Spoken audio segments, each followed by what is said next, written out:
Hey, everybody. Welcome to Adapter Parish, episode 94, Emily Bronte's Wuthering Heights, part 2. It's been a lot, and I think we're both pretty happy to be done with Kathy and Heathcliff's story, but we still have 7 versions to get to, so I don't want to waste any more time.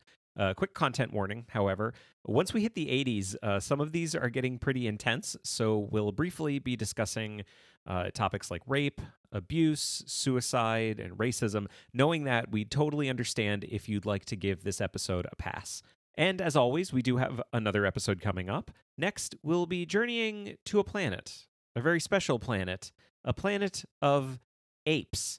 Charlton Heston, Mark Wahlberg, it's very exciting. We'll be discussing Pierre Boulle's original 1963 novel, Planet of the Apes, the Rod Serling penned 1968 movie adaptation, and Tim Burton's insane 2001 remake. It'll be a nice vacation from Wuthering Heights, I tell you what. That's in 2 weeks on Tuesday, June 29th. If you have any comments, questions, or corrections about today's episode or any others that you'd like to hear on the show, remember to email adapterparishcast@gmail.com. If you enjoy the show, we'd love it if you would share that with the world by leaving a rating and review wherever you listen to podcasts. We're also on Patreon at patreon.com/adaptcast. We've got a patron-only community and our bi-weekly bonus show, Adapter Parish Plus, with episodes releasing every Tuesday between episodes of this show. We hope you check it out. Show notes from this and all other episodes can be found at adapterparishcast.com. And with that, on with the show, Adapter Parish, episode 94, Wuthering Heights, part 2.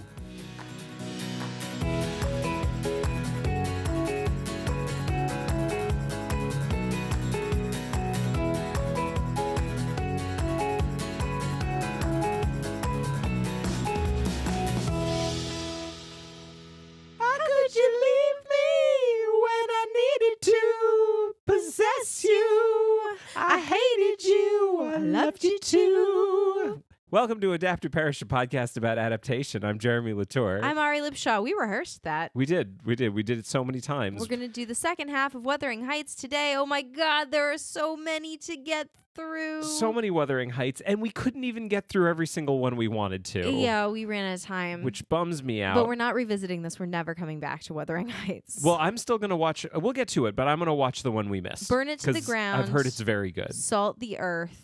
Unto the next generation, may the sins of the father, etc., etc. Well, I hope honestly that you're as successful as Heathcliff was, which is to say, kind of. Yeah. But ultimately not successful. Ultimately unsuccessful. Because no matter what he did, he's basically Wile E. Coyote, and the Linton family and the Earnshaws are like the Roadrunner. Yes. Imagine a Wile E. Coyote, imagine a Wile E. Coyote and Roadrunner cartoon that's really depressing, where the coyote wins for most of it, and then still blows up with his Acme rocket at the end. The story of Heathcliff, I would say, and we're going to get more into this, is the story of someone whose prey outlives his energy to chase it. I agree with that interpretation. I think that's our interpretation. At a certain point, he finds he has nothing left to live for, and so dies. Yeah.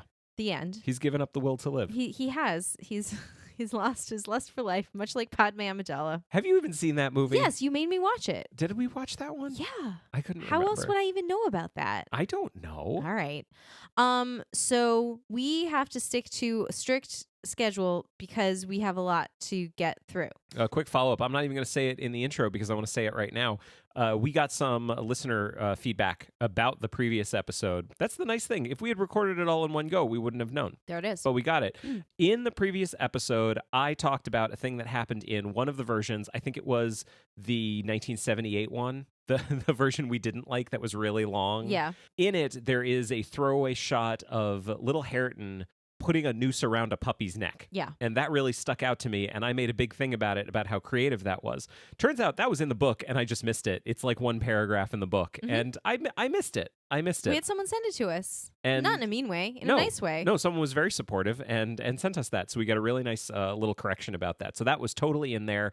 But now we can move on, and let's just keep going, shall we? Let's go. I mean, we got to go. We left off in 1978 with Kate Bush's famous song, and we are now entering the 1980s. What a time to be alive. Well, so basically what we figured out was, in the 80s, the entire English-speaking world basically said, we're good We're with cool. Wuthering Heights. We've hit the pinnacle of perfection. Kate Bush has achieved it. There is nowhere else to go. Maybe there is actually some truth to that, because imagine that you are a producer looking for properties to, adapt and produce, and it's in the decade after that song has come out, and you want to tell someone we should spend money to make Wuthering Heights, and everyone is going to go, yeah, like the Kate Bush song? Like the most famous song in the world. Well, the best song. Okay, there it is. We can the agree. most popular song. We can agree. Well, we can agree on best. I actually think that may not be crazy. Yeah. That a producer would have said, no, we're not going to make Wuthering Heights, because the pop culture Wuthering Heights is that song. Yes. So for the 1980s, we turn ourselves away from the English-speaking world. Which is very exciting. It's very exciting. What about this 1985 French film masterpiece? So 1985, there was a movie that came out called, in the original French, Le Vent, which means howling wind. But of course, it has been released as Wuthering Heights in many other parts, in the English-speaking part of the world.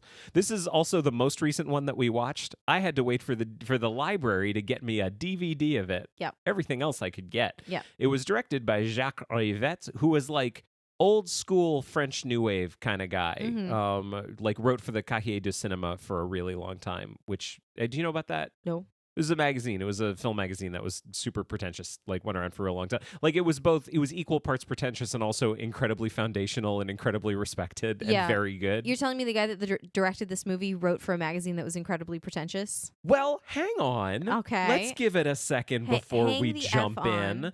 It was directed by Rivette. It was written by Pascal Bonitsar, Marie-Lou Bonitsar, and Suzanne Schiffman. Mm-hmm. From quite clearly called out in the credits, Volume 1 of Emily Bronte's Wuthering Heights. I liked that. They were being very honest up front about what percentage of the story they were adapting. So something that should be clear, we are going to refer to the characters we haven't decided this. We're probably going to refer to them by their book names, because all of their names are slightly different. Otherwise, it's confusing. Some of them are easy. Catherine is now Kathleen. Heathcliff is Rock. Nellie she's listed as Hélène, but everyone does call her Nellie in the movie. Hindley is Guillaume. Mm-hmm. He and Heathcliff get some nice changes, and and Edgar is now Olivier. Yes. Would it make it easier if we just refer to them by their book? Yeah, and also I don't know names? that we're going to spend like the most enormous amount of time on this, so like maybe we don't need the audience to take the time to learn everybody's names. Is what I'm saying. I just think it's funny that they all have different names. Guillaume, I liked. Mm-hmm. I liked him. He was my favorite part of the movie. Okay. I'll just throw that out there. Okay, so let's describe this movie. First of all, it is not set in the traditional time period of sort of oldie-timey, which appears to be the traditional time period of most of these versions. Yeah, my first note here is 1931. Friends, a dream maybe? Because that's basically how it starts. Yeah, it's like 1930s, but with very 80s hair, I would say. Yes. Yeah. Yeah, and you seem to have an issue with the clothes a bit. I didn't have an issue with the clothes. I just said it didn't seem very 1930s. Like, if you said to me, this is set in the 80s, I would never think it was set in the 30s. Let's put it that way. Who knows what France was like in the 80s? Who could say? Who could say possibly? They all had the haircuts were very 80s. Mm-hmm. I'm going to go ahead and say this. I really, really enjoyed this movie for 15 minutes. Yeah.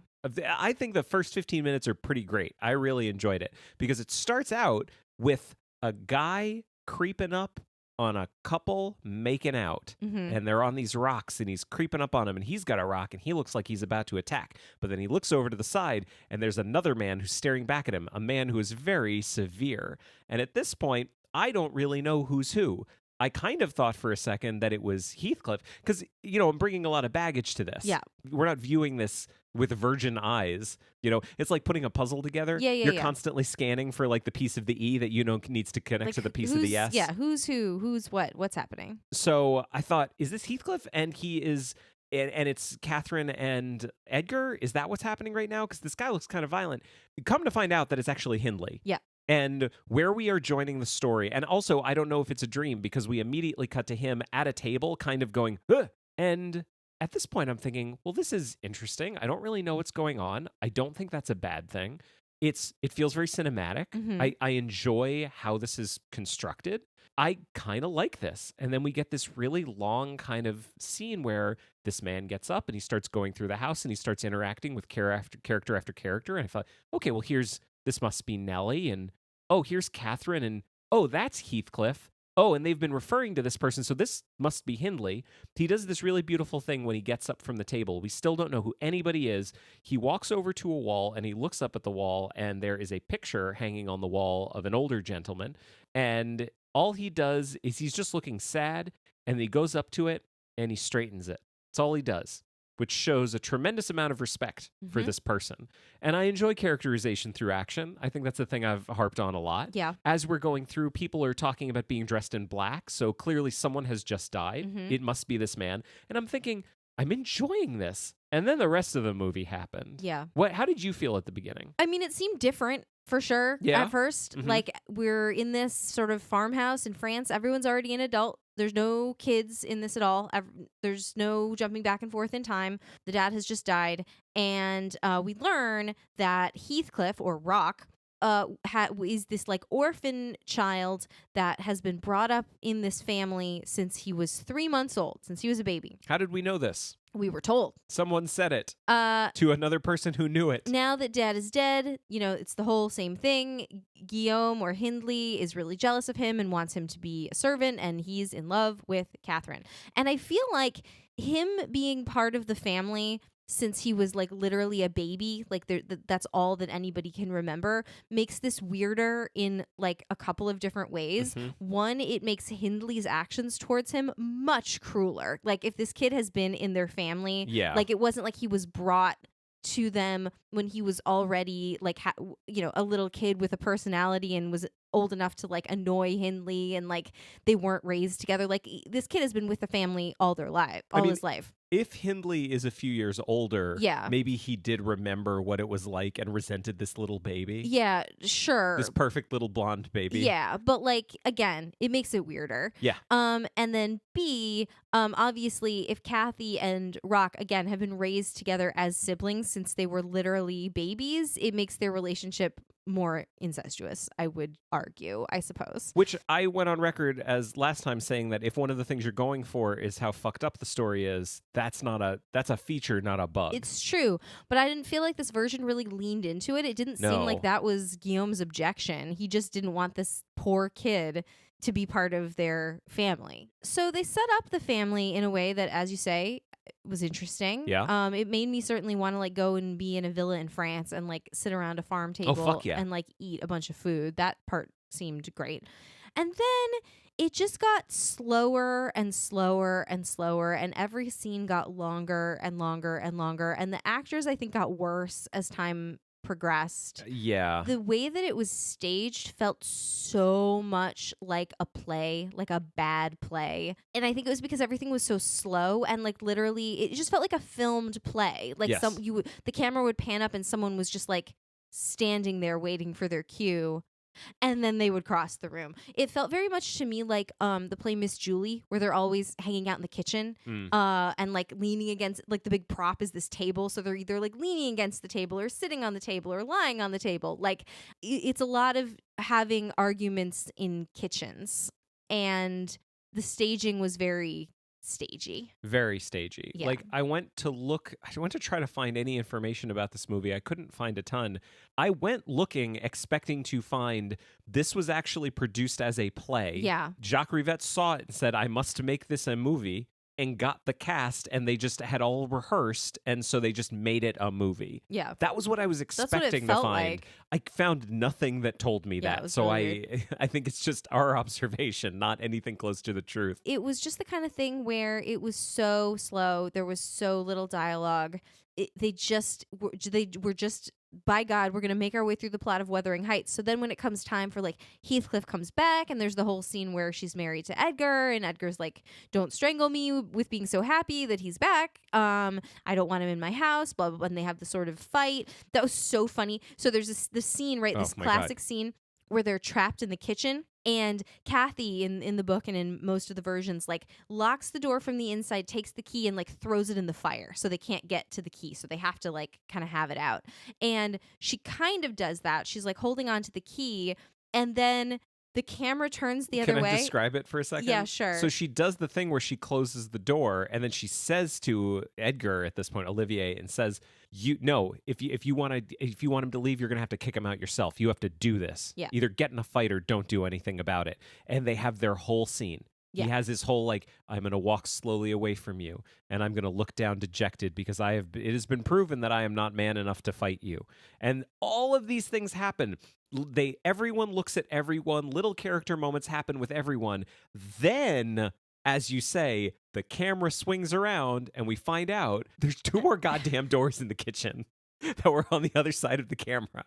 So Olivier goes out one, and Nellie like holds open the other and gestures to Heathcliff, and he goes out the other door. And it was like, there not 1 but 2 more doors to this room. They were not trapped in this room. And it was just like such a good example of like the lack of thought. Not even the lack of thought, because I'm not sure the director cared about the plot. You know what I mean? Like, I feel like the director was trying to do something.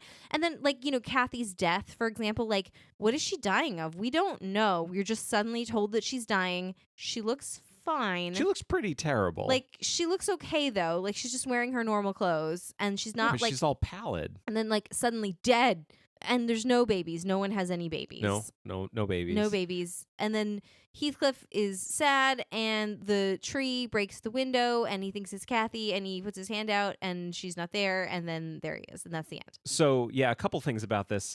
One, I think it's good that we're talking about this stuff now, because I think we're going to end up ending this episode with, just because it may be intentional doesn't mean it was good or successful, because this movie feels very intentional to me. It feels like a director saying, do this precisely. I just don't think it works. I think it's bad. Yeah. I think it is. No, hang on. I think it is unsuccessful. Yeah. Bad is not the word for this. Second thing, my notes go through such a weird arc with this one, where I'm looking at them and like, of all my notes, they're pretty much good and positive about halfway. Then the like dream happens. The dream that also shows time passing. Basically, Heathcliff leaves. Catherine, she has this dream wherein Heathcliff is standing in front of her, and suddenly he has blood coming down his arms. And she looks down because she's got blood in her hands, and he then just drops dead. And then she wakes up with different clothes on. Clearly, time has passed. Clearly, she's in a different place. Clearly, she is now married to Olivier. A different outfit to show the passage of time. Right? Then all my notes get super, super critical because I was just done with it. And then my last note is, there's so many doors, and it was about the kitchen scene. Yeah. And then I took no more notes because I didn't care at that point. Just like the acting, I mentioned this before, and I wanted to say this before we move on. I think there is one person in this movie who's doing great work, and I really appreciate them, and that's Olivier Cuvier as Guillaume.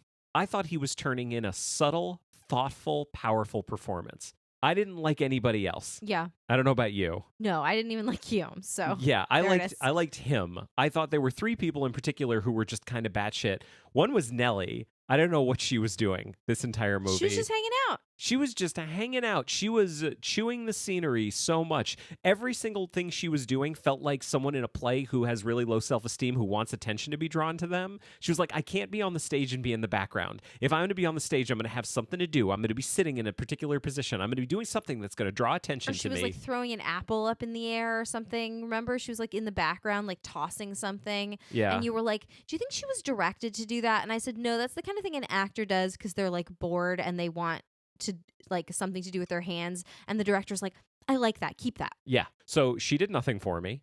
Olivier is insane in this movie. This actor, I have to assume that he was told to do this.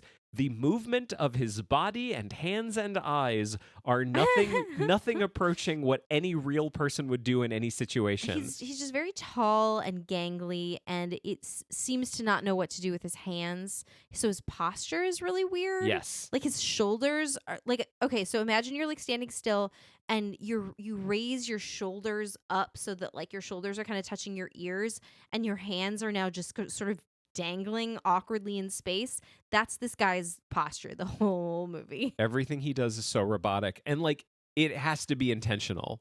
because it's so consistent. If he wasn't a good actor, it would have been all over the place, but it was so consistent. Sure. And then finally, Luca Belvo as Rock. When he was playing young Heathcliff, he felt like an older actor playing young. Everything he was doing was like, oh, he's projecting young and kind of in petulant, that kind of thing. Then he leaves and comes back, and now he's much more worldly. Then he suddenly felt like a young actor playing an older character. He felt like a kid in high school wearing his dad's suit to be in a high school play. Yeah. And I don't know how you can do both of those things. It's just amazing. That's incredibly impressive. At the end of the day, what did this do for you? It did nothing for me. I would not say that I enjoyed it. I would also say, like, if anyone is interested in checking it out, from your local library. I will just warn you, there is a rape scene between Heathcliff and Isabel that was not like it didn't go on forever, but it certainly wasn't like super pleasant to watch, especially considering the movie wasn't super pleasant to watch. So, I would maybe avoid it if I were you. Well, speaking of, which is a phrase I hate saying in this context. Yeah. Let's move on to 1988. Yeah, again, we have left the English-speaking world, and we have gone to Japan. Yeah, for a movie called Arashi ga Oka, which came out in 1988. It was written and directed by Yoshishige Yoshida. Stars a number of very good people. I'm just going to call out very specifically Yusaka Matsuda as Onimaru, who is Heathcliff. It is weird that like in the 80s there are these two like very specific foreign versions of it. Both of them are basically going, well, we looked at the book and boy, it sure seems like Heathcliff rapes Isabella, so we're going to show that. Yeah, the scene in this one was much longer and more violent. So much more theatrical. Yeah. I say but not to say but it's okay because it's so much more theatrical. I'm just saying I think it hits differently. Yeah. In the French one, it was a little more real. Both are upsetting. Both are upsetting. No, though. I'm just, just to be clear, both are upsetting. I just want to speak very specifically about it. I just wrote I'm uncomfortable in all caps. That was my note. Yeah. I mean, my first note about this one is I have no idea what's going on. There's an old lady and a lute player. Yeah. So this is set, I would say. Is it bookending if there's only one end? Yeah. There's a story. Okay. Let me see if I get this right. It's sort of medieval times, right? Like it's not like 1800s. It's like a long time ago. Yeah, it's samurai times. Samurai times. Yeah. And there's this mountain that there is a demon, and there's two families that live up on the mountain, and they guard the mountain. It's like a snake or a serpent demon, I think. I think so. Yeah. But neither of them are really allowed to come down from the mountain, but also neither of them are really allowed to associate with each other. Mm-hmm. Is that right? I mean, you're asking me. I'm going to say yes. Yeah. Our interpretation was basically the same. I don't know if our interpretation was 100% correct. Yeah. There's a lot of context I think we're missing for this type of movie. Yeah, I will say like sort of similar. When we've seen Japanese movies in the past, I often get the feeling that there's many cultural elements and contexts that I don't understand, and I feel bad about that. This may be more so because I think it was referencing a lot of cultural stuff. Like I wrote down at one point, there's some class thing here that I don't understand. I also think there was definitely a reference, and I learned a little bit about Japanese performance traditions when I was in grad school, but not enough to like speak intelligently about them like at all. There is definitely some reference to some performance tradition in this because there are these very abstracted scenes of like we think it's like the patriarch either becomes the demon or like fights the demon, and there is an abstract element to the performance, I would say, a non-realistic element to some of what's happening. Yeah, I mean, that's super true of these movies. Like, I mean, one of the best examples I can give, and this is something that I think a lot of people will know if they've seen, even if they haven't seen like Kurosawa and movies like this, if they've seen Western movies that reference it, here's a very simple thing. If you have a sword and you kill a person by like slashing them, the blood won't flow from them. The blood won't gush. I'm sorry, this is gross. The blood will spurt from a hose. Yeah. That's how it works. Like, that's how these movies function. There is realism. They have their own kind of realism. And this one gives us that in the first 5 minutes. Yeah. Because our Heathcliff kills someone immediately, Yeah. and he is killed in that fashion with a sword very quickly, and blood sprays to the heavens. Yeah. So we have the similar set of characters. We have the father, the patriarch, who's in charge of the sort of the guardian, I think, of this mountain. We have the daughter, and then we Who's have Kinu, and Onimaru is Heathcliff, and then the Hindley. Do you remember Hidemaru? So like they all grow up together, and there's this tradition of the women, the daughters in the family, have to be sent away to the capital to become priestesses when they reach maturity, and when they have their period. Well, yes, very specifically the. At one point, the dad is like, "Wait, where's my daughter?" And the Nellie equivalent is like, "Oh, she's in the women's hut because she had her first period." And the daughter and Kathy's in there going like, "I don't want to stay in here. Why do I have to stay in here? This is terrible." And she learns all about like this is where women come to do their women's things, and this is where you were born. And see, there's this rope that like your mother hung on to when you were born. It's with like her hands. With her hands. And she does not want to go to the capital and be a priestess. She wants to stay on the mountain, specifically with Heathcliff. And he does things like bring her down into the town where she's not supposed to go. And like all the townsfolk are like very upset because they think she's like a serpent. She has serpent blood. And it's like the serpent god is up in the mountain. Well, right? It's like the women, it like infects the women of this family. And they have to, they can't like marry. They have to go away and be priestesses. I'm sure there's no symbolism there. She concocts this plan that she's going to go visit the other family and marry their son, which she does. Because she doesn't want to be a priestess.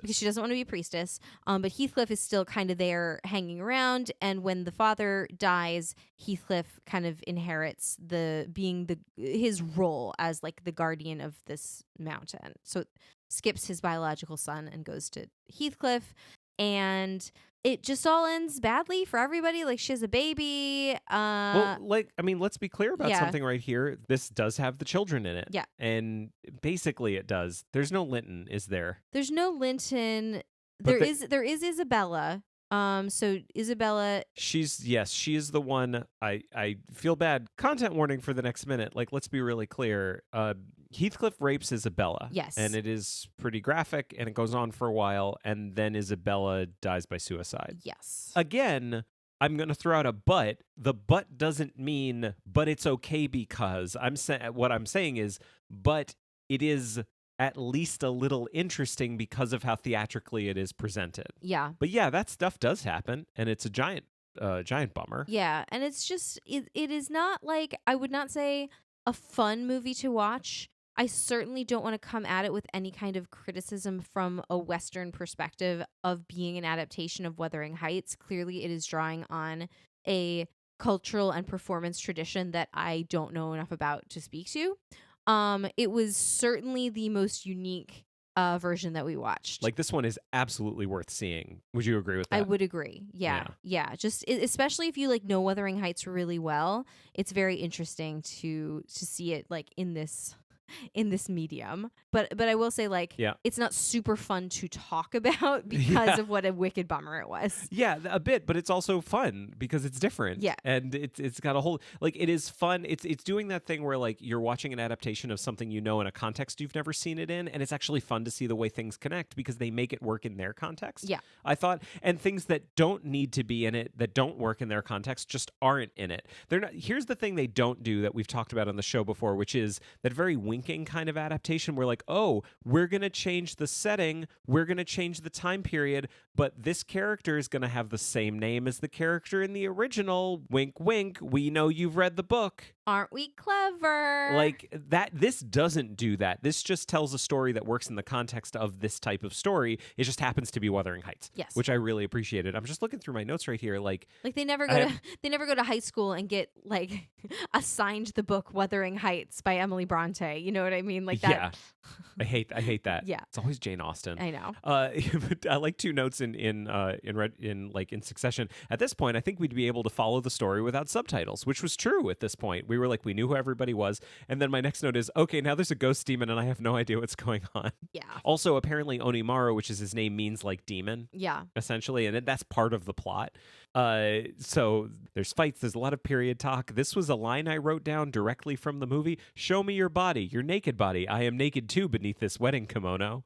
I do remember that. Which is great, because that's, I mean, who's not naked beneath their kimono? Right? You know? We're naked. We are all naked underneath our clothes. Yeah. So this one does two things that are noteworthy, in addition to the entire context of which it was created. One, this one shows Kathy's decomposing body in the grave when he goes to rob the grave to disturb her body. Yes, it does do that. I am here for it. That is shit that should be in here. That is good. It is disturbing. I think anyone who doesn't show that is a coward. Wow. Kind of going along with that, one of the things that happens is he doesn't just dig her up to see the body, he digs her up to steal the body. And he takes the body and brings the body back to his house. And one of the things that young Keanu does is she hides her mother's body so he can't fuck it every night. God, That's basically in that. the dialogue. Yeah, it's been a while since we've seen this version, and I did block that part And out. I was here for it. Yeah. That is great and dark, and I was really excited about it. Yeah, I do remember that. Second thing, he and Harriton basically have a big fight at the end. He is now possessed by the snake demon because he is the master of the house. Right. And they have a big old samurai fight, and one of the things that Harriton does is he cuts off Heathcliff's arm. Much in the manner of the Black Knight from Monty Python. "'Tis but a scratch" is my last note for this movie. There it is. And they still fight, even with his arm off, and his sword is like sticking out of the ground with his arm still holding onto it. Yeah. It's kind of great, and I'd just say, we mentioned the things that are truly upsetting. I don't think we've ruined the movie by what we're talking about. If you're a fan of Wuthering Heights, this is worth seeking out because it is a really different way to see this, and I really enjoyed it, despite the things that were hard to watch. Yeah. I am much more comfortable dunking on the next one that we watched. So let's move on to that. Let's do it. Let's dunk on 1992's Emily Bronte's Wuthering Heights. Well, the reason that I knew this was going to be bad was because the title card came up and it said Emily Bronte's Wuthering Heights. And traditionally, historically, everything we've ever seen that has the author's name before the title has been bad. Hang on. Bram Stoker's Dracula. Bad or notably batshit? Notably batshit. Notably batshit. I still maintain that Bram Stoker's Dracula is not bad. It's not. I enjoyed watching it. Right? Yeah. I kind of didn't like watching it at all, but it's not bad. Yeah. Mary Shelley's Frankenstein. Oh, batshit. That's a mess. That's a mess. That's just a mess. I would even say Emily Bronte's Wuthering Heights is a bit of a mess. Yeah. I found out a piece of information I would like to tell you. Okay, this is 1992 Ray Fiennes version, by the way. I don't know if you mentioned that. This was the big one. This was the one I talked about in episode 1 that I watched in high school. Oh, yeah. This, I clearly must have been the one, though I have forgotten all of it. This is part of the canon of, like, 90s film, 19th century novel adaptations. Like, this is a big movie. Yeah. Here's the deal. Paramount made this movie. They were forced to use the author's name in the title of the film because Samuel Goldwyn's studio, which was later sold to MGM, they owned the rights to the title Wuthering Heights Oh my God. as a movie due to their copyright on the 1939 version. That's so stupid. So they had to put Emily Bronte's Wuthering Heights in front of it. That's dumb. All I'm saying is I don't want to hold them wholly responsible. I wanted to think, oh, these pretentious assholes just telling me that this is what Emily Bronte intended. Yeah. I'm going to back off on that a little bit. It wasn't their fault. Yeah. They did involve Emily Bronte as an actual character. As an actual character. And I didn't notice until the end. Literally, she's there for the entire beginning of the movie. And then at the very end, she shows up and I go, is that Sinead O'Connor? And lo and it was. Sinead O'Connor, the only time I've ever seen her acting in anything. I also still don't know now. I haven't been able to find out whether it was her voice. So we see Emily Bronte, the character, wandering on the moors, and she walks into this house, and basically, like, I think what we're meant to understand is, like, her, as she walks around this sort of ruined house, her imagination, like, creates a story of what might have happened there. Yes. So at the beginning, we see her enter the house, and she's basically Nellie, like, telling the story of the characters in this house. And then at the end, we kind of see her leave having created this story and I have now told you a tale. walk away onto the moors again. Nothing compares to it. Yeah. I will Nothing say compares to it. there it is. I will say, like, I think this is as good a time as any to bring up a couple of things around the sort Is of that the tagline for our show? Now seems like as good a time as any to bring up a couple of things. Well, now that we have watched every version that we're going to watch, I can say that not one single one of them structured their story in the way that I wanted to see it, which is the book starts with Lockwood arriving at the house, writing a letter. I have just paid a visit to my landlord. That is the famous opening line of Wuthering Heights. This weird thing happened to me. I had this weird experience. I went back to my house and I asked my housekeeper, Nellie, to tell me the story. And she and I had a conversation. Nellie tells the story. It goes back to Lockwood. She tells it's days later. She tells another piece of the story. It's days later. She tells another piece of the story. We then catch up to the present day where Lockwood is still there. Young Kathy and Hareton are living down at Wuthering Heights, and we sort of move forward into the future knowing that they're going to be together. This never happens.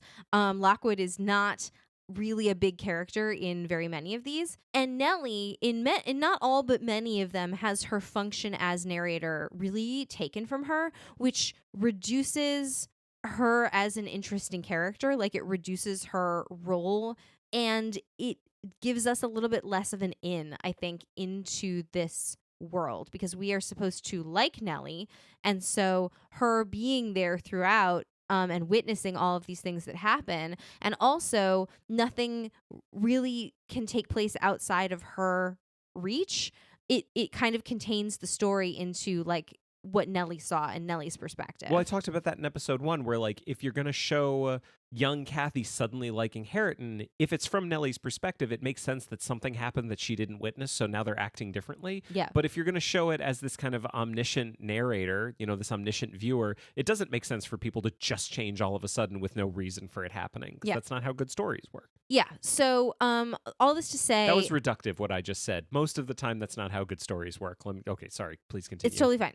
All this to say, the role of omniscient narrator is definitely taken away from Nellie. Nellie is still in the story. Barely. Well, she's an actor that we like. It's Janet McTeer. It's Janet McTeer, who I really like. Like, I've seen her in a bunch of stuff, and I think she's great. She was the mom in Sense and Sensibility. Yeah, the miniseries. Yeah, and she was in that movie. Oh my God, that one I really liked, where Glenn Close plays a transgender man. Remember that? Albert Nobbs. Albert Nobbs. I love that movie. I only know that movie as the punchline to many jokes. Oh, really? Yeah. Oh, it's a really good movie. Jokes about pretentious, like, Oscar bait, not jokes about, trans people. people. Okay, well, I'm glad you clarified, because I was like really worried for a second. No, super clear. That movie's great. None of the jokes that I know about it have anything to do with trans people. Well, I really liked it. It was a good movie. She was in that. But yes, her role in this movie has been reduced considerably. And in some other versions that we saw as well. So anyway, that's sort of an overarching comment, not specific to this movie. Yep. However, I will say the thing that was introduced in this movie that I'm not sure we saw in any other version. Did you know a French accent is genetic? Yeah, this taught me that. I never knew that a very slight, very subtle French accent is clearly genetic. And did you know that it's really normal for people who grow up in the north of England in Yorkshire to just have a French accent and pass it down to their children? I did not know that. So this was new to me. This is new to me. So if you didn't know that information, I would really suggest watching this movie, because, like, we learned a lot. This movie is fake good. This movie is a movie that is superficially is fantastic and is very good and is clearly like award bait and that kind of thing. I'm just going to call it right here. This movie is nothing. Yeah. It's nothing. This movie is completely superficial. It is not good. It's not good. It took itself so seriously. Aggressively. It's like this movie was grabbing me by the neck going, like, look at this romance that I am showing you. Don't you love it? It is romantic, therefore you will love it. And it's not like it's all bad. There's good stuff in it. Like, there's good people in it. Ralph Fiennes, this is his first movie ever. This is like watching Alan Rickman in Die Hard. Is it really his first movie ever? Everything that I have seen is that it's his first movie. And this movie led to him being cast in Schindler's List the next year. Apparently Spielberg liked his dark sexuality. That's a quote. I mean, I like a dark sexuality. I know. You married me. I am the epitome of dark sexuality. Let me continue with my movie podcast. So Ray Fiennes is in this. You know, he does a thing. One of our listeners, I can't remember who it was exactly. If it was you, you know who it was you. Commented on Instagram, I think, about like they were talking about Olivier. The idea that like he's this kid who's like, I'm going to use gypsy in the term in the way that's used in the book, but he's like gypsy adopted by a Yorkshire family. But he sounds like Laurence Olivier. Yeah, he sounds like Rada, like trained Laurence Olivier. Like, that's kind of crazy. And one of the things, and because they said this and then we watched all of these versions, suddenly I'm hearing it everywhere because Ray Fiennes did the thing where, like, before he left, before the midway point, he sounded like I kind of heard Heathcliff's voice in my head. Yeah. But then when he came back, he had changed his accent. He was Mr. Gustav from the Grand Budapest Hotel. Very prim and proper. Monsieur Gustav. Yeah, Monsieur Gustav. Very, very Ray Fiennes, Yes. right? And it might have worked for me before that was pointed out, but like it doesn't work for me now anymore. I kind of hated that. Juliette Binoche is Catherine. She's fucking French. Which Catherine is she though? I can't remember. Oh, she's both Catherines. Both Catherines. Well, hang on. Juliette Binoche with a brunette wig. Is it a wig? It's probably just her regular hair. Then she's got a blonde wig as her own daughter. Young Catherine is blonde because, of course, a slight, subtle French accent is a stronger trait to pass down to your children than hair color. Once you hear it, you can't unhear it. She's French. Like, I don't want to discriminate against French people. No. And that would be casting wrong. Is casting. Casting is an art, right? And like Juliette Binoche is like, she's very pretty.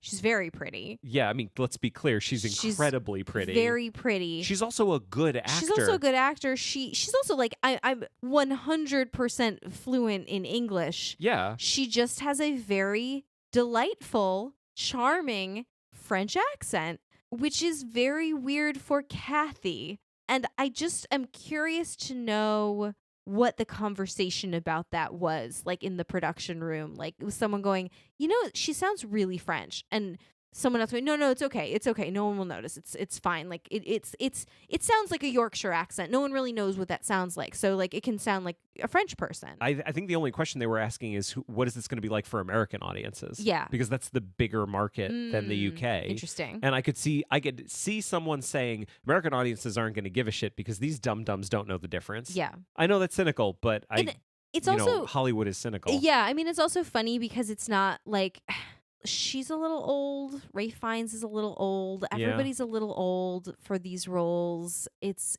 a little odd. I became fascinated. Again, this is sort of a more universal comment, but we'll talk about it now. I became really fascinated in these versions with the point at which they chose to age them up from child actors to adult actors. Yeah. Because they did it, like, it was so interesting. Each version did it, like, at different points. One version didn't really do it until Heathcliff had gone away and came back again, which actually makes sense logically. Didn't really work for me because then it had the child actor being the person who was like engaged. So anyway, we'll talk about that later. But okay. That's the latest anybody ever did it. I would say this version was probably the earliest anybody did it.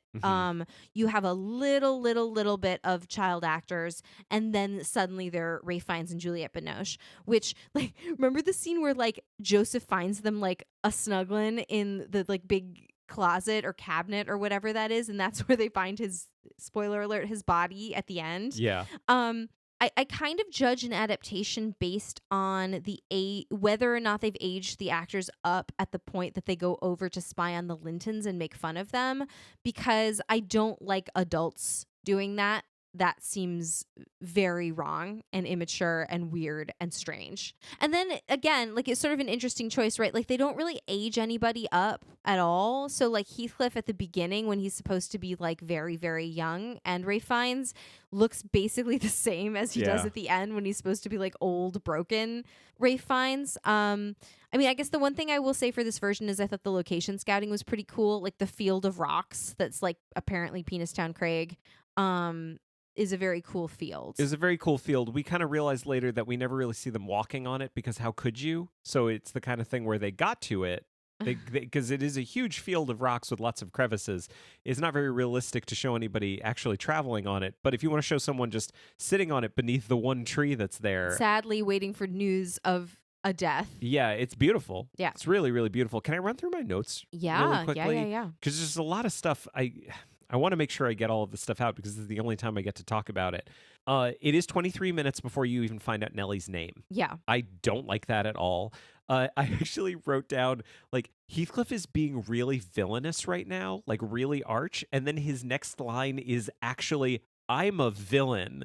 And that is bullshit. I remember, didn't we like turn to each other and start laughing when he said that? It was the funniest thing that happened in the entire movie. I think this script is garbage. Yeah. Like, I really think everything is exposition. There's no conflict at any point. The very next thing is he's like, I must see her, Nellie. And then he does. Yeah. It's like, okay, that was easy. All right, that was easy. That's Got him in to easiest see thing her. that Yeah. needs to happen. The part where Linton shows up, basically the way the scene goes is, hello, this is Linton. He came to live with me when his mother died. Is there any other information I can provide at this time? The idea of clarity is going to come up later. This is too clear. Yeah, it's too clear. This is a little too clear. I think there's a really good middle ground between obscuring everything and just laying it all out in the form of bad exposition. There is a little thing that happens that will also come up where they show young Kathy's change of heart towards Hareton. But my problem, so I was happy that was there, but then my problem was that it was all through this very swelling score. Mm-hmm. And again, it's another score telling me how to feel, not helping me feel. Yeah. And I didn't like the score for this movie.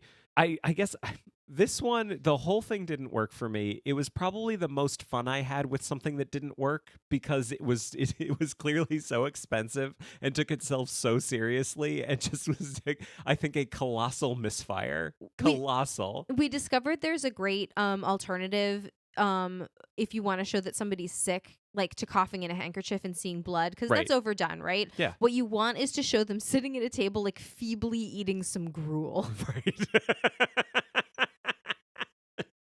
That works too. Do you want to move on? Yeah. We'll tell you what. How about we move on to 1998? That sounds great. And while I'm talking about it, how about you look at IMDb to remind yourself of who was in this one? Because I have the feeling you don't remember this one very well. I don't know how you could possibly have that perception. I kind of liked this one. I also don't think it was successful, but it had more stuff in it that I thought was good than 1992.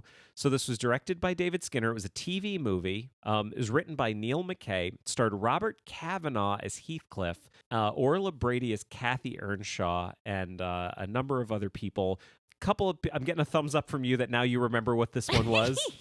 I think there is some casting that is worth calling out for this one. Matthew McFadden, who has been on this show a number of times, Pride and Prejudice, Howard's End.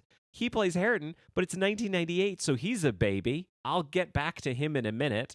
Crispin Bonham Carter is Edgar Linton. I did write down this is the best Edgar. He's a very good Edgar. Such a good Edgar. Not my favorite, but very good. Yeah, like imagine if Bingley like sometimes got mad. Yeah, I mean, it's hard for me to imagine. But here we are.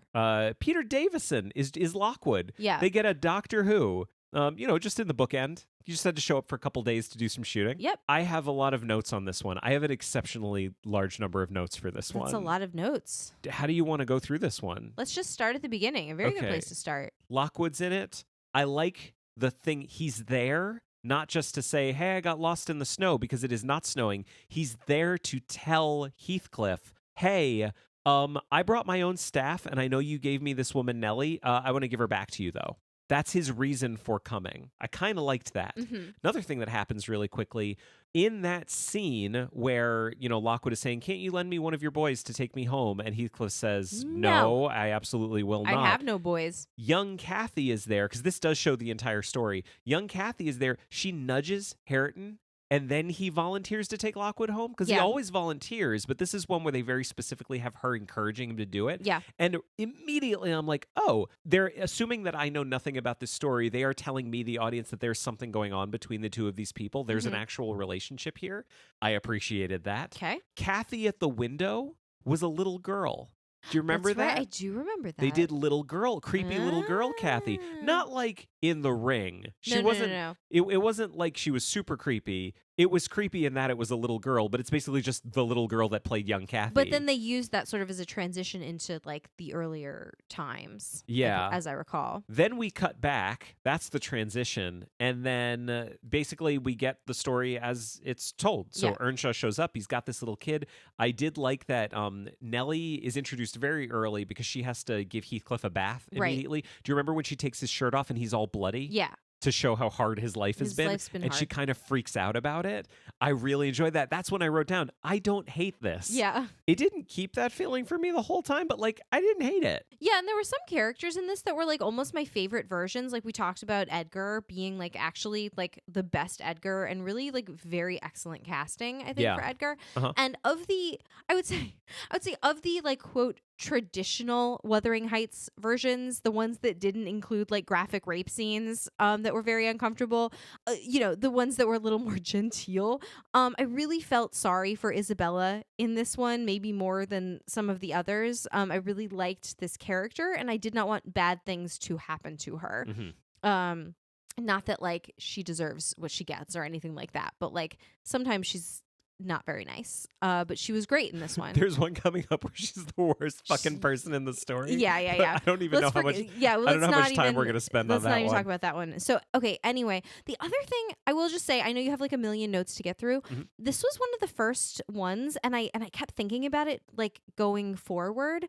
This was something I'd never really thought about, but it really emphasized this idea that like if your mother died in childbirth, your birthday is also the day that they die, and therefore you can like never really have like a happy birthday, or it's always sort of tinged with this like terrible thing that happened. And which made is something me feel I've seen before, but I had never seen it in these. Yeah, I hadn't seen it in these, and it made me feel very bad for young Kathy. Yeah. But also it's something I guess I hadn't even really thought about, that must have been such a common experience to have. And I wonder if it was like, like I think the celebration of birthdays is like a pretty modern thing. Like you didn't used to have like a big celebration or a big thing like back in the 1800s on your birthday. And I wonder if that's like part of the reason is because like it's also the anniversary of a day that your mother like maybe died. Yeah. I know you had some notes, so let's continue. I have why did I write line of spit? So when we cut past okay, hang on. Let me go back for a second.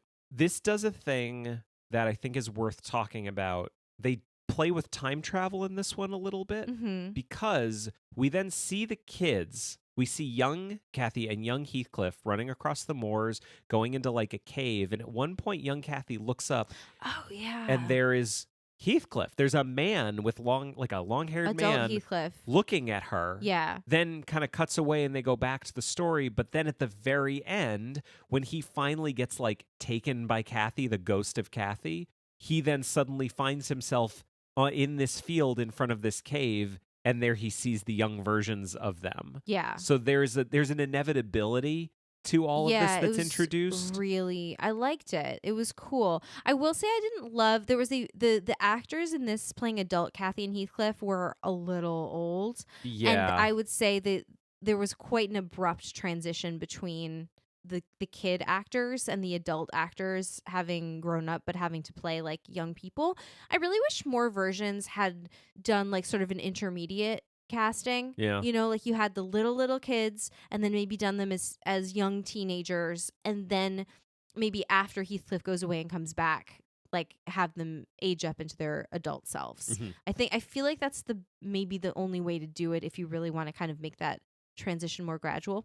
But anyway, going back to your time traveler thing, I really like that. I actually really love the imagery of like sort of being like seeing someone in like a different dimension or from a different time, or like sort of being led into sort of an inevitable situation by maybe a ghost. Yeah. Have I ever talked about before when I directed Winter's Tale how I did Exit Pursued by a Bear? Because I'm really proud of how I did it. I mean, I go for it. So Exit Pursued by a Bear is the most famous stage direction in Shakespeare and maybe in all of theater.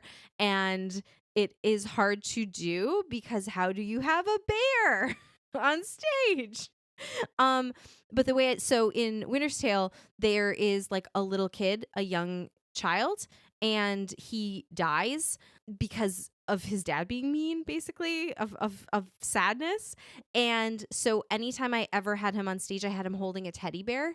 And so then to do Exit Pursued by a Bear, I had the ghost of Mamilius, who's a little kid, walk on stage holding the bear and like just slowly, creepily walk backwards, basically drawing the other character to his death. And then you hear just like the sound of the bear. And I thought it was a pretty cool way of doing it. It's a choice. Yeah. It's a good choice. It was a good choice.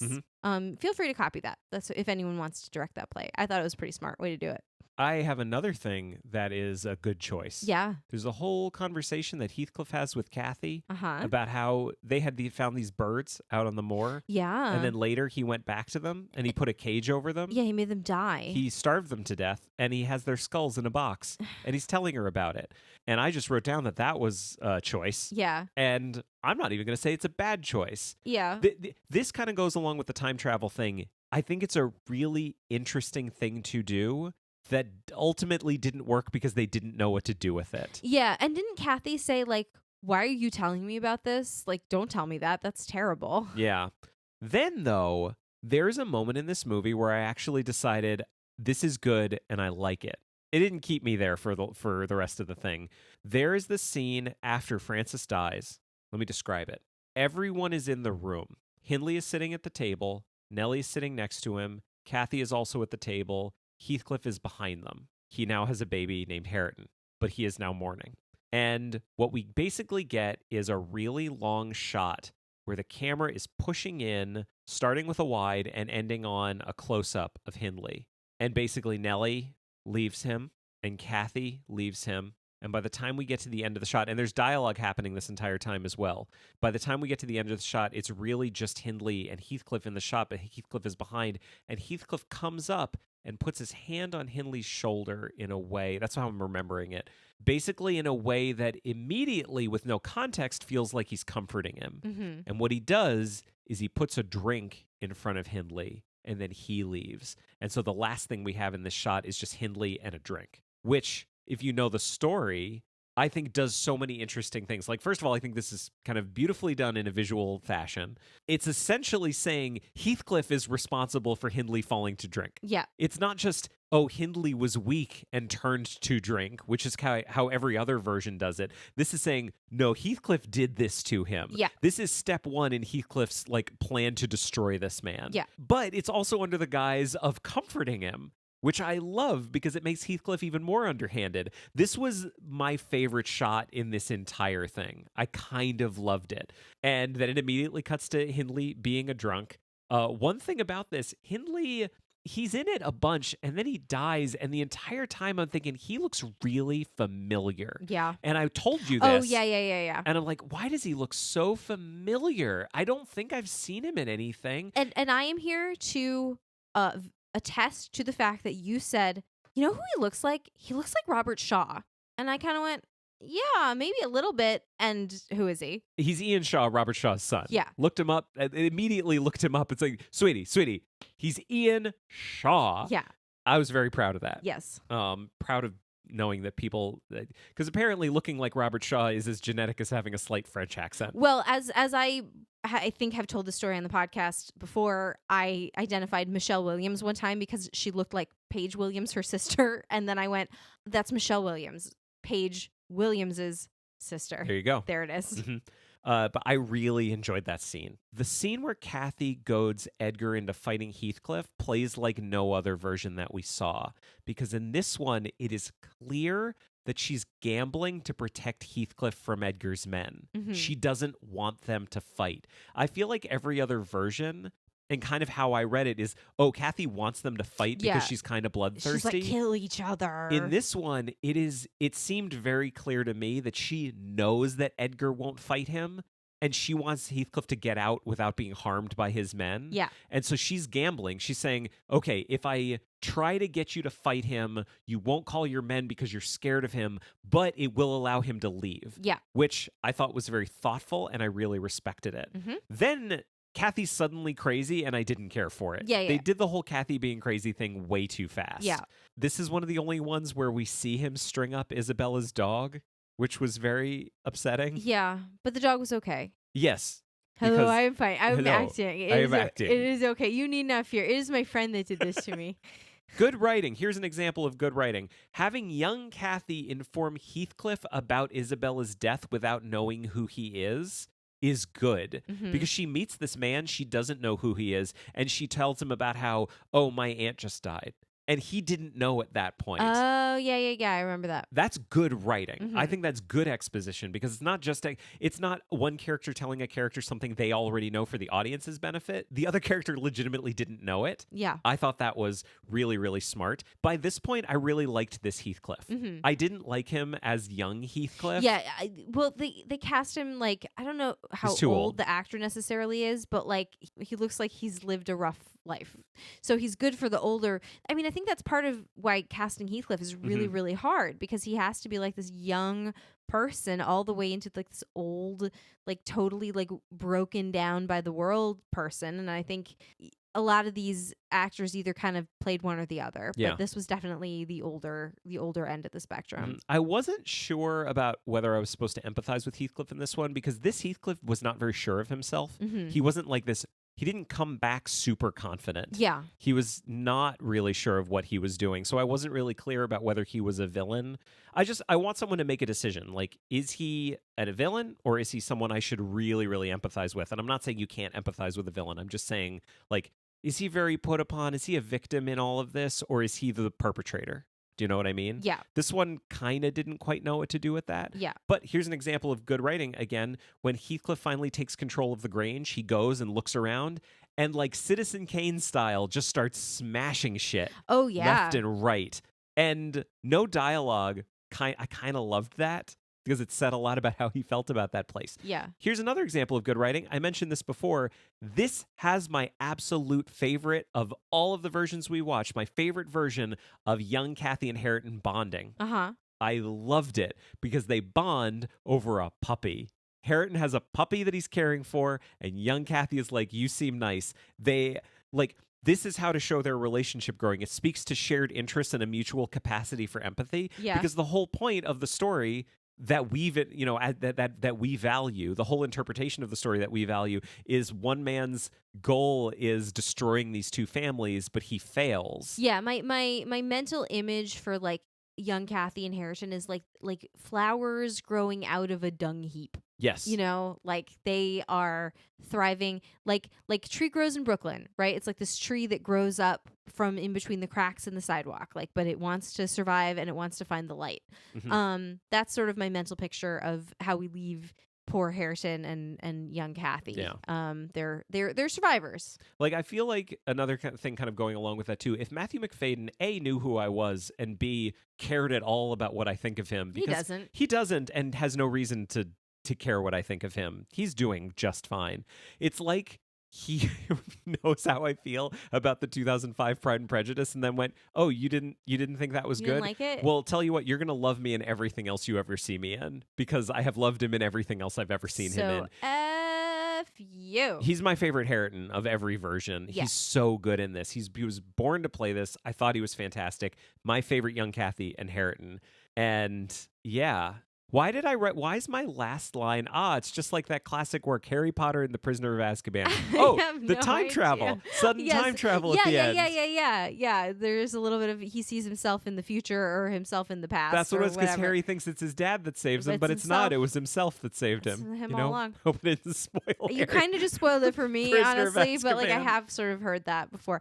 I really want to move on because the next one, like we've talked. Time out, because there is a next one we didn't watch. Oh, God. And I wanted to mention it because Okay. in 2002 there was a show called Spark House, and I just couldn't get a hold of it. I finally got a hold of it, but we didn't have time to watch it before we had to record. I'm really bummed about it. It was 3 episodes, modern day interpretation, gender swap. Heathcliff is played by a woman. Heathcliff is actually played by an actor named Sarah Smart, who played young Kathy in the version we just talked about. There it is. I've heard it's very good. I really still want to watch it. I might just throw into an intro soon about what I thought of it. I don't know that Sure. we're going to watch it together. I'm not. But it did happen. I'm sorry we didn't watch it, and it exists. And then 2003. Can we please talk about this? For how long? a minute. Let's talk about for a couple of minutes 2003's MTV original Wuthering Heights. Okay, I want to read you 3 notes in a row Go for it. that I wrote in all caps. What is happening? Stop kissing. Who's Raquel? Yeah, who is Raquel? I don't know who Raquel is supposed to be. Okay, so this was directed by Surya Krishnama. It was written by Max Ensko and Annie DeYoung. Stars Erica Christensen, famously of the movie Swim Fan, as Kate. Not Catherine. Kate is modern day. We thought it was shot in the California coast. Turns out the whole movie was shot in Puerto Rico. I'm assuming for $20. I mean, I hope they all had a nice trip to Puerto Rico. I hear it's nice. I bet they had fun. Yeah. This movie is incredibly cheap. I'm going to call it amateurish.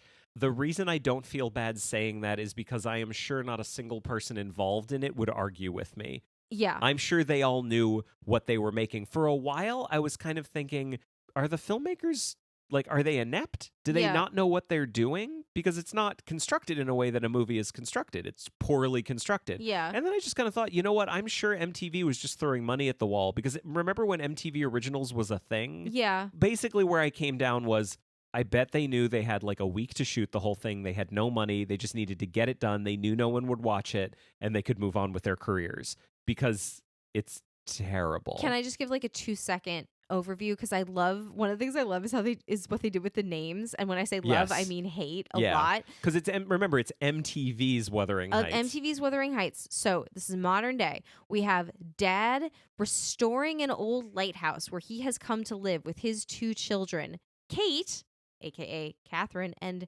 Hendrix. Yep. Who likes to play the guitar. Also, the dad is Earnshaw. The dad is Earnshaw. They all call him Earnshaw. They all just call him Earnshaw. Just as kids refer to him by his first name, Earnshaw. Why would you name this is this winky naughty thing that you were mentioning before to the names in the book. Why does someone's name have to be Earnshaw and his kids just happen to refer to him by his first name instead of just Dad? And then we have Heath. Because Heath is a name that people have. I definitely had this reaction where I was like, Heath, that's a dumb. No one's named Heath. No, it's a name. Nope, that's a name. That's completely a name. I'm a jerk, and that's a name. Definitely a name. Oscar winner Heath Ledger. But he finds in the 90s, finds a child and just kind of adopts him. So this is the exposition is batshit because it's he finds this kid in the dark of the night, brings him home, and just is hey, yeah, you can live with us. Hey, kids, this is going to be your new brother. And then, wait. No, but he does specifically say he's going to stay with us until we can figure out who he belongs to. Until we can figure out who he belongs to. And then we cut to they're now adults or old teenagers. Mm-hmm. And he's sitting on the beach, with Kathy or Kate strumming his guitar. And she just out of the clear blue sky turns to him and is so they never were able to find your family? And you're laughing, but that is literally what happened. It's not good. And he's you know what? I do have a dad, and his name is Earnshaw.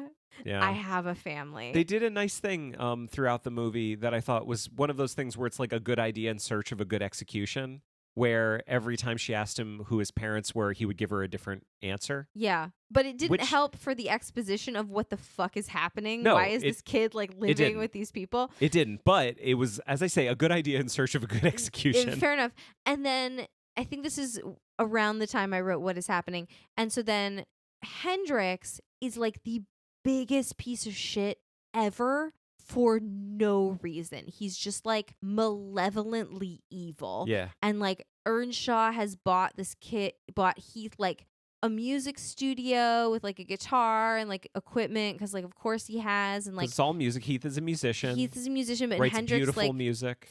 Fancies himself a musician, but he's too drunk and stupid to do anything, and he's just very musicians can't be drunk and stupid because he's very violent and constantly they're literally at one point have a fight that Kate has to break it up and scream you're killing him, this awful, really unpleasant, violent fight. That's when Heath is strangling Hendrix. Yes, exactly. Yeah. And then they meet this rich family, and it's the older brother from Malcolm in the Middle. Mm-hmm. They have at one point sort of a cello versus motorcycle battle, for the girl. Literally, she's looking at these 2 guys going, well, this guy is playing the cello on the beach, which I'm sure you should not play your cello on the beach. In a dress shirt and khakis, but the other guy is a rock and roller on a motorcycle. And so they like live in this lighthouse, right? And like at one point it's like, well, I fixed the light. Like we should turn it on. And like from then on, like there's a light. Like remember they like make sweet love like in this outhouse, and you can see the light like flashing outside the window. And I turned to you They and I don't was make like, sweet love in the outhouse. They make sweet love in the barn. right. I don't think people make sweet love in an outhouse. Oh, you know what? Honestly, I You don't don't want to. know. I don't want to You yuck don't know. anybody's yum. And I turned to you and I was like, I'm not sure you're allowed to just like turn on a lighthouse. Like that's an official beacon. Like you can't just like decide one day like I have a light, you know? Like, I kind of assume, I didn't look because it didn't feel important, and we talked about this when we were watching it. I kind of assume that the bigger issue is I have a lighthouse that is functioning and I have decided to turn the light off. right. Versus I have a lighthouse that is not functioning and I've decided to turn the light on. I am imagining the authorities having jurisdiction have a much greater investment in you not turning your working lighthouse off. Okay. So Isabella is in this. She is Katherine Heigl. She is evil. She is for Katherine some reason. M. Heigl. She's Katherine It M. is Heigl. 2003. She was not Katherine Heigl yet. She is for some reason evil. She's also in college, and like the dean of the college is a character, and like Yeah. witness to her breakdown. And her best friend is Raquel, for played by some reason. she's played by Amy Osborne, who is one of the Osbournes, who appeared on the Osbournes, But with her face blurred With her out. face blurred. Apparently, she was never one of the main characters. Yeah, who does not really have an English accent.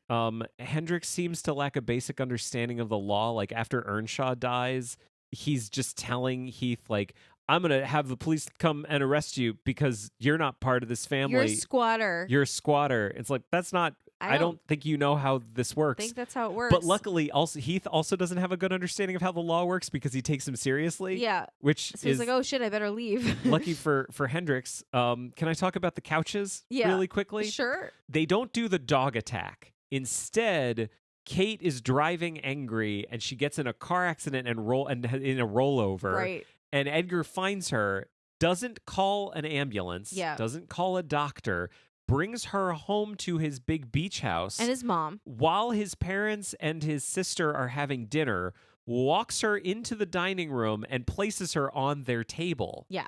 How many couches do you think he walked past with this injured girl To, before like, he placed her on the dining room table? Like sweeps the food off the table and is like, here, I brought a girl. And then the next morning, She's wakes still up. there. She still hasn't been to a hospital. She has a head injury, but she's fine. And they're all like, here, do you want to like wear this dress? And she's like, yeah, sure, I'll wear it. I don't like this plot line of like, here, do you want to, you came in with these clothes, these dirty clothes, so here's a dress. It's like, do you give her shoes? Does she get underpants? Like, here, it's just a dress. Like, what is she actually wearing? Because you need a bra with that dress. Yeah. And so anyway, she's wearing this like beautiful dress and like she looks perfect, and she's like, oh, I'm still a little dizzy from my accident, and Still hasn't been to a hospital. still hasn't been to a hospital, like possibly has a massive head wound. We don't know. Can I give an example of how cheap this movie is? Yeah. But in a fun way. There's a big party that's happening that like Heath crashes and they have a big fight. It's basically the scene where they rewrite the scene where she says it would degrade me to marry Heathcliff, blah, blah, blah, blah, blah. But they're at this party. Clearly, it's so conspicuous that no one at the party was paid enough to have any lines. Yeah. Because no one is saying anything when he crashes this party. Even the guy who's playing the security guard at the party isn't doing anything to stop this crazy man that has crashed this party and is yelling at everybody. Yeah, there's like a huge fight going on, but only between the speaking characters, and there's not even like any like hubbub like in the background, like there's of course the classic scene where like our heroine Kate is bathing and in the big bathtub, and like Katherine Heigl comes in and is like, can I talk to you? Like, can I help you wash you body? wash your body? And like, she's like, oh, sure. Because I'm like modestly shrouded by bubbles. And I don't know if anybody's ever like taken a bath recently, but like there's no such thing as like a modest bathtub bathing. Like that doesn't work. Your bits are just like floating. Like your bits are going to come out every now and then. Your bits are coming out. Like it's not like, oh yeah, stranger in my most like vulnerable time. Like, sure, just like come into the room while I'm having a bath. Like it does not work that way. Yeah. I want to talk about the music. Okay. Because that's what we're here to talk about. Heath is a musician. Yeah. All of the music we have heard him play for the first half of the movie is classic 2003 emo. Yeah. Real classic Dashboard Confessional style emo. Very high pitched, real out there. He leaves his time abroad, like his time out in the wilderness where we don't know what he's doing, In this version, he is becoming internet famous as a musician. Yeah. But 2003 internet famous. And the internet that we see in the movie is bonkers, but like not unrealistic because the internet in 2003 was a crazy place to be and everything looked terrible. So like I think it was actually maybe a little realistic. The problem was none of the songs that he was singing were good. And two, they're way more like hard rock, like 2003. Yeah. He was emo. That was his whole thing. But then when he gets popular, he's not emo at all, which is crazy because emo was incredibly popular. And we hear people like singing his song all the time, and he's like, "How dare you play my song?" Oh, the Edgar's playing it on the cello, and he's like, "How dare you play my song?" That's what it was. That's what the problem at the party because Edgar's playing with his string quartet, right. who also have no lines. Right. But there's a moment where he's in Isabella's dorm room and she like takes him into the dorm room because clearly she wants to, bed him. Yes. I'm sorry that I know that was graphic, but she wants to bed him. She wants to bed him. And they cut to a scene that I thought was the funniest scene in the whole movie on purpose. Then I realized it was unintentional because she clearly wants to bone down. But we cut to him just playing his music and she's sitting on the bed staring at him. Yes. And I thought it was hilarious because clearly she's bored and wanted to bone down. But it turns out, no, she is mesmerized by his music because she says, people need to hear your music. And I was like, oh, wait, what is happening right now? And it was just so funny because that cut was like, oh, this is the experience of every person who I'm not even going to say by gender, every person who was in college in 2003. It was like, oh, we're going to my dorm room. All right, do you think maybe we're going to kiss? And then it's like 5 minutes later, like, oh, you wanted to play your guitar. You wanted to play Wonderwall? Oh, okay. Cool. Do you guys like Wonderwall by Oasis? Yeah. Yay. This is great. So it bummed me out that like the best part was the worst part. And then Isabel goes crazy. Yeah, and like the dean has to come. And he like leaves her, and her whole thing is that she's so in love with him that it destroys her physically and emotionally. Yeah. Because he won't have her. It does not matter.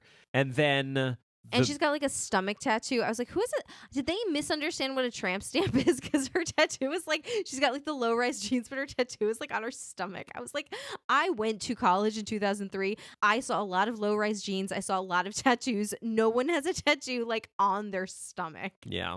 Can I cut to the end? Yes. Kate gets pregnant. It is Heath's baby. Oh, it's high risk. We're told it's high risk. We're told it's high risk. We don't really know why. She's super pregnant.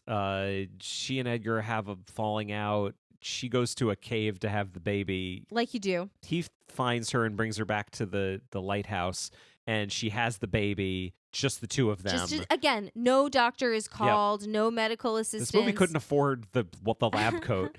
And then she dies after the baby is born. Yeah. And Heath has the baby. So like the end is that's not Wuthering Heights. That's not. By the way, the term Wuthering Heights is never mentioned once in this movie. Yeah. The lighthouse is called The Heights. The Heights. Yeah.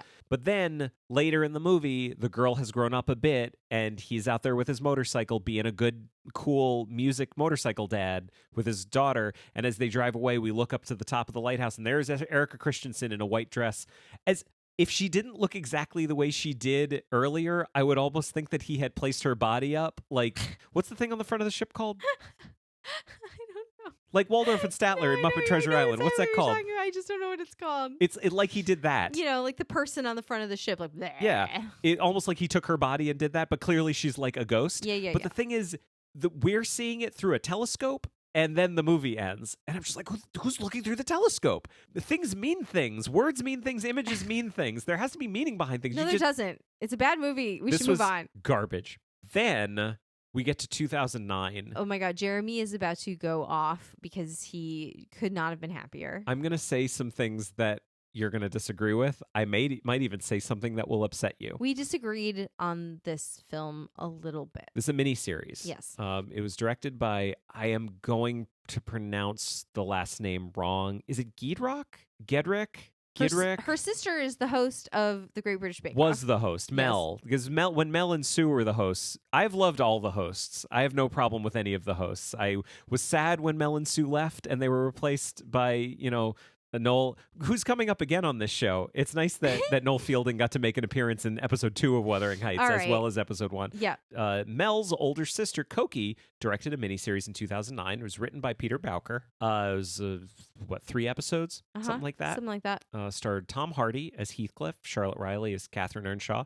Tells the whole story. We get young Kathy and we get the whole story here. I loved it so much. He loved it so much. And the reason that I know he loved it so much is because every 5 minutes he would turn to me and go, I love this so much. They kept doing things that I loved. They kept doing things I hated. I know. And the thing is... But they weren't the same things. No. I think that's the funny thing. Like, there were all these little bits that you loved, and I was like, I have no opinion on that. And there were all these little things that I hated, and you were like, I can see what you're talking about, but, like, I don't care. It wasn't that I didn't care, it's that they weren't bad enough to scuttle my experience. Sure. But I loved it so much. It did so many things that I had been waiting for, and it did so many things that I respected. And I don't know what people's opinion of this one is. I think there are a lot of people that really like it, but I imagine there are a lot of people that really don't like it very much, so I'm not sure who I'm making happy by saying this. But I loved it. Can I say the thing that I think might upset you? That I've been holding off on this entire time. Yeah, go ahead. Tom Hardy as Heathcliff is Colin Firth as Darcy level casting. No, he's not. It is perfect. You lie. He is perfect. You lie. He's more perfect than any other actor I have seen play Heathcliff.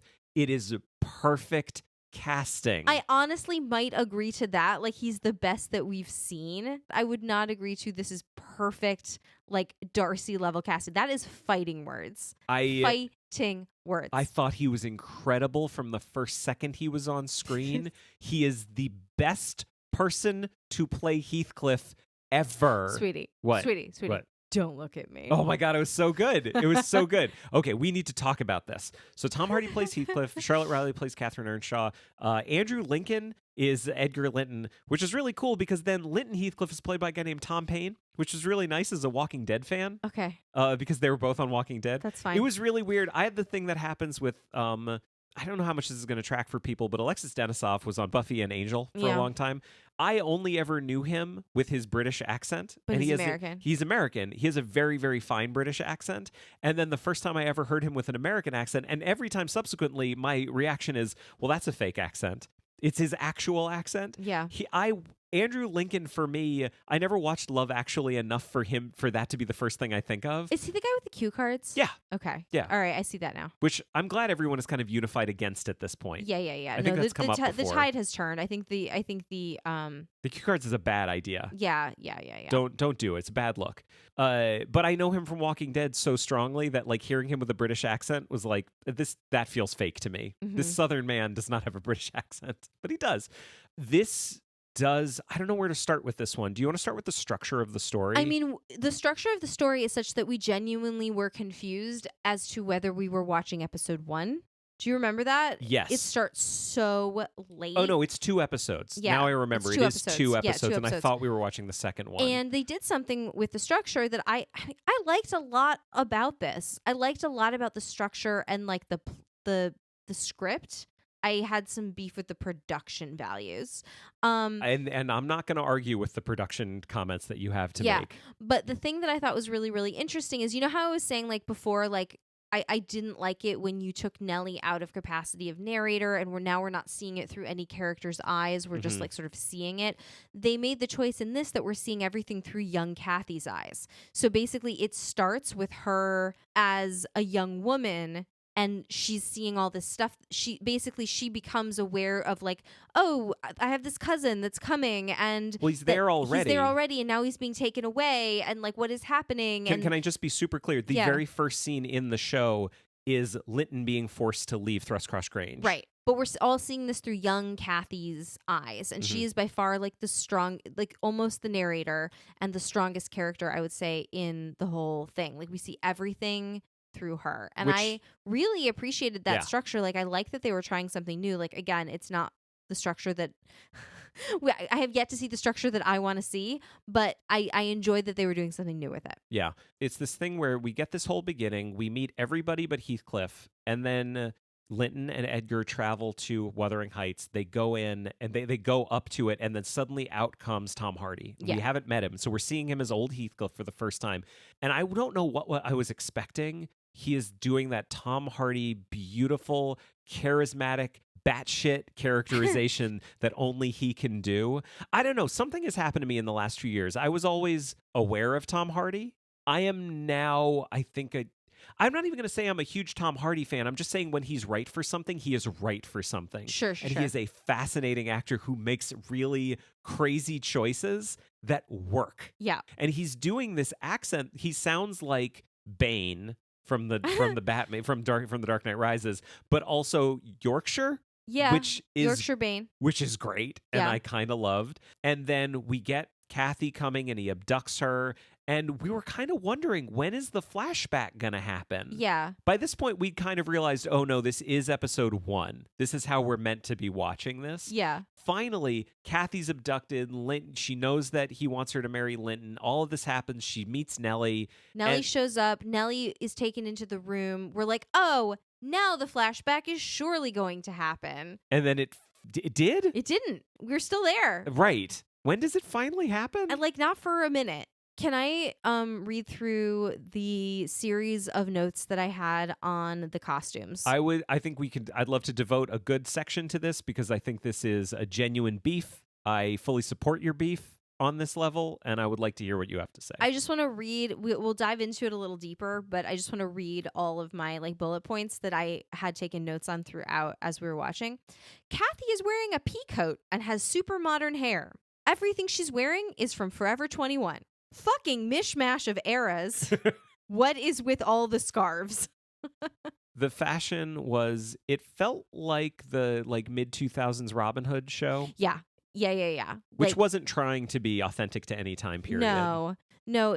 Kathy was in, like, as I say, like a lot of pea coats with like a little tail to them. She's always in like a skinny scarf. And then by the end, like Heathcliff's wearing skinny scarves as well. And then Nellie always looked like she was in Little Women. Nellie had like a very Nellie could have been wearing like a Marmie's outfit or like the servant Hannah's outfit from Little Women. Like it was very like 1860s. And then the younger women were sort of Jane Austen-y, except Kathy, who again had this very like modern nautical look. But I think part of what made everything look so modern was her hair. Like she just had this like long flowing curls, super modern hair, super modern makeup. The eras were a mishmash. Even like the men's clothes were a little bit confusing as to like what they were trying to do. Like I thought like Edgar looked like he was costumed directly from like Pride and Prejudice. Yeah. But no one else was. I genuinely don't know what they were going for. I don't know if what they were going for was sort of a like, well, let's kind of do a mishmash of eras so we're not like planting it in one time period so it just kind of feels kind of oldie-timey. Or if they thought, no, this is set in such and such a time, just no one will notice that like this dress is from 1790 and this dress is from 1860 and this dress is from Forever 21. Like, I do not know. It was bad enough that I found it really distracting. Like, I know I am a little bit picky about this kind of thing, but like I genuinely found it super distracting and I did not know what was going on. The hair particularly really reminded me of that Robin Hood, like you say, like these just sort of very modern, like long curly layers that could not possibly be achieved by the technology of that time and also not a way that any of those people would have worn their hair. Yeah, I guess my feeling about it is, so far the gold standard for us for this style of adaptation has been 95's Pride and Prejudice. Yeah. Imagine you have that version of it, but they didn't take nearly as much care in the consistency of the costuming and production design. You'd still have all of those actors performing that script. It would still be great. It just wouldn't be the gold standard that we talk about. Yeah. And this one, I really genuinely feel that it is so close to being fantastic, but so much of the production choices hold it back. Yeah. And a lot of it's what you're talking about. Where I thought this one delivered in spades was the script and the casting. Yeah. I just want to talk about a couple of the people who were in it. Nellie's very good, an actor named Sarah Lancashire. I didn't love Hareton in this one. Mm-hmm. I thought he was a little... Was this the one where he was really adorable? Really adorable. Yeah. Like very modern and adorable. It didn't super work for me. Yeah. Young Kathy I thought was great. Yeah. Actor named Rebecca Knight. Hindley, adult Hindley, was Bern Gorman. Oh my God. He was really good. I would put him up there with Tom Hardy. I thought the two of them were perfect. Bern Gorman is it's that guy. He's been in so many things. I'm actually pretty sure Tom Hardy killed him in The Dark Knight Rises. I can't remember how he I think he does die in that movie, and I'm pretty sure it's at Bane's hands. Gotcha. I know him from Torchwood. Oh yeah, he Yeah. is in that. He's in so many different things. Burn Gorman is great. His Hindley was amazing. The scene where This is, I mean, talk about perfect. You were saying perfect casting Yeah. for Tom Hardy. I actually think this is pretty close to perfect for Hindley because he is, I'm sorry to interrupt you, because he's like terrible, but also funny and likable, but also terrible. well, funny and likable from the viewpoint of us watching yeah, a yeah, show. yeah, exactly. Compelling. Exactly, compelling. Right? Yeah, so I'm so sorry. What were you going to say? Well, there's what is it? It's Christmas. Yeah. And so they're having a party at Wuthering Heights, and Edgar and Isabella have been invited. And this is the scene where Heathcliff asks Nellie to do him up a little bit. Yeah. And because he wants to join the party.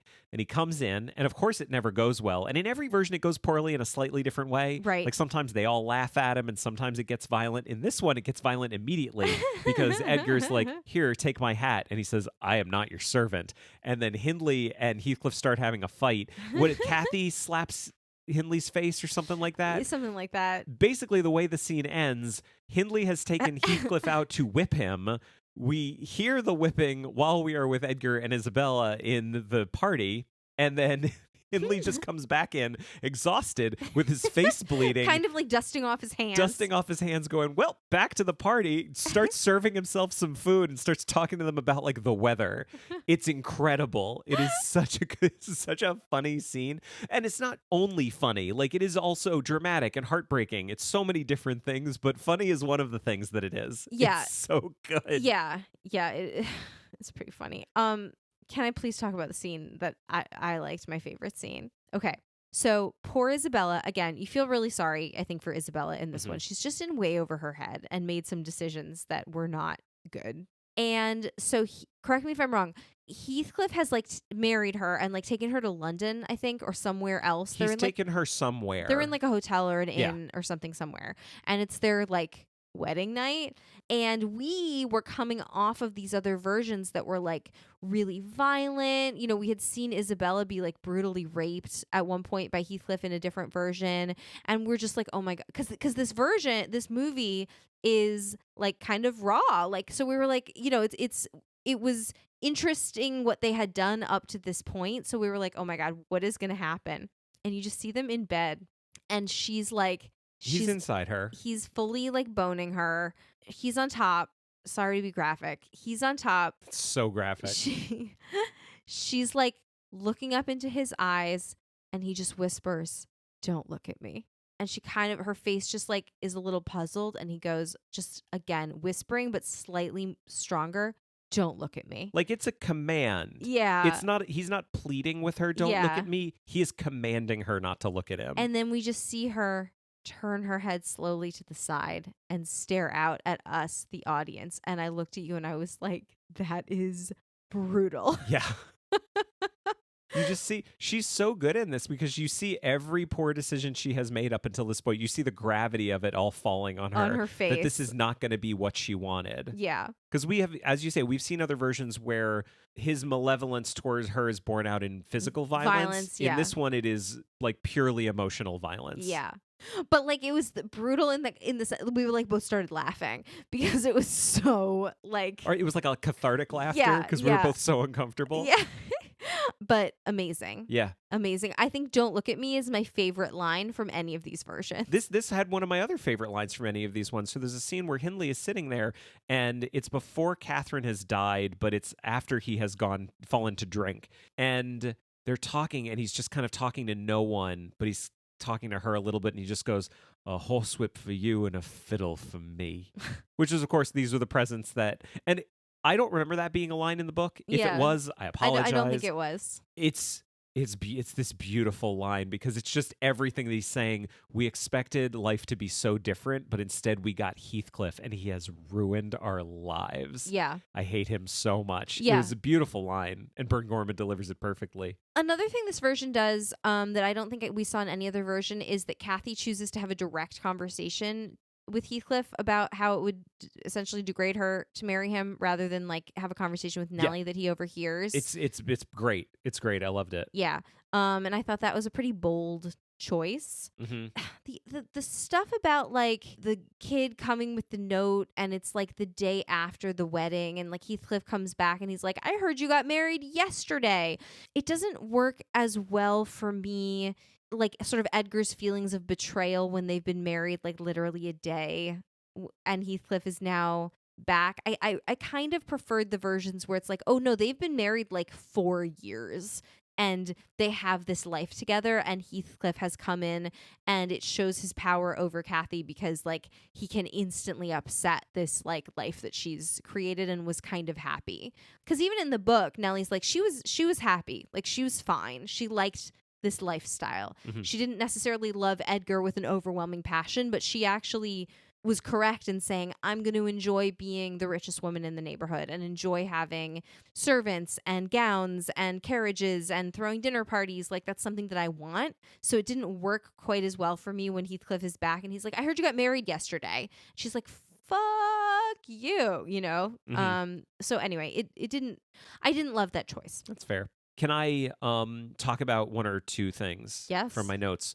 One, I could be reading into this. I felt like this version was very aware of how the culture views the book. Mm-hmm. There is a line where Isabella is talking to Heathcliff and she's making these assumptions about him, thinking of how like you have to have you this is before, I think this is before Don't Look at Me, but she's saying how no, it's so clear that you have to be so harsh and so hard because you're protecting yourself. Yeah. Oh, it's before Don't Look at Me. Yeah, it's before they're married. And it was so great to hear this because it was, to me, exactly what I've been hearing fans of the book telling themselves about why Heathcliff is this romantic character, what they've been saying. Yes.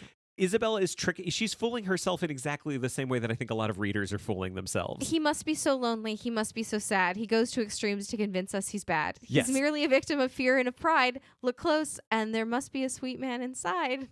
Nah. Nope, that's not it. That's not what's going on. And so I loved that, but also that brings me to just the way that Heathcliff is characterized throughout the show. I think it goes without saying, Hardy does a great job of playing young Heathcliff. He does a great job of playing kind of middle Heathcliff when he's come back, but then he does a really great job of playing older Heathcliff, you know, when young Kathy has grown up. Yeah. I thought he worked at every one of those ages. I agree. I do agree. I think he's a good actor. But one of the things that I really loved in the show is that they always played Heathcliff's role kind of like a monster's origin story in a horror movie. His childhood is presented as utterly without hope of happiness. Mm-hmm. It's not one of these things where you think, man, if they had just been a little nicer to him, he would have been okay. Mm-hmm. Like, no, it is impossible that anyone would have been kind to him.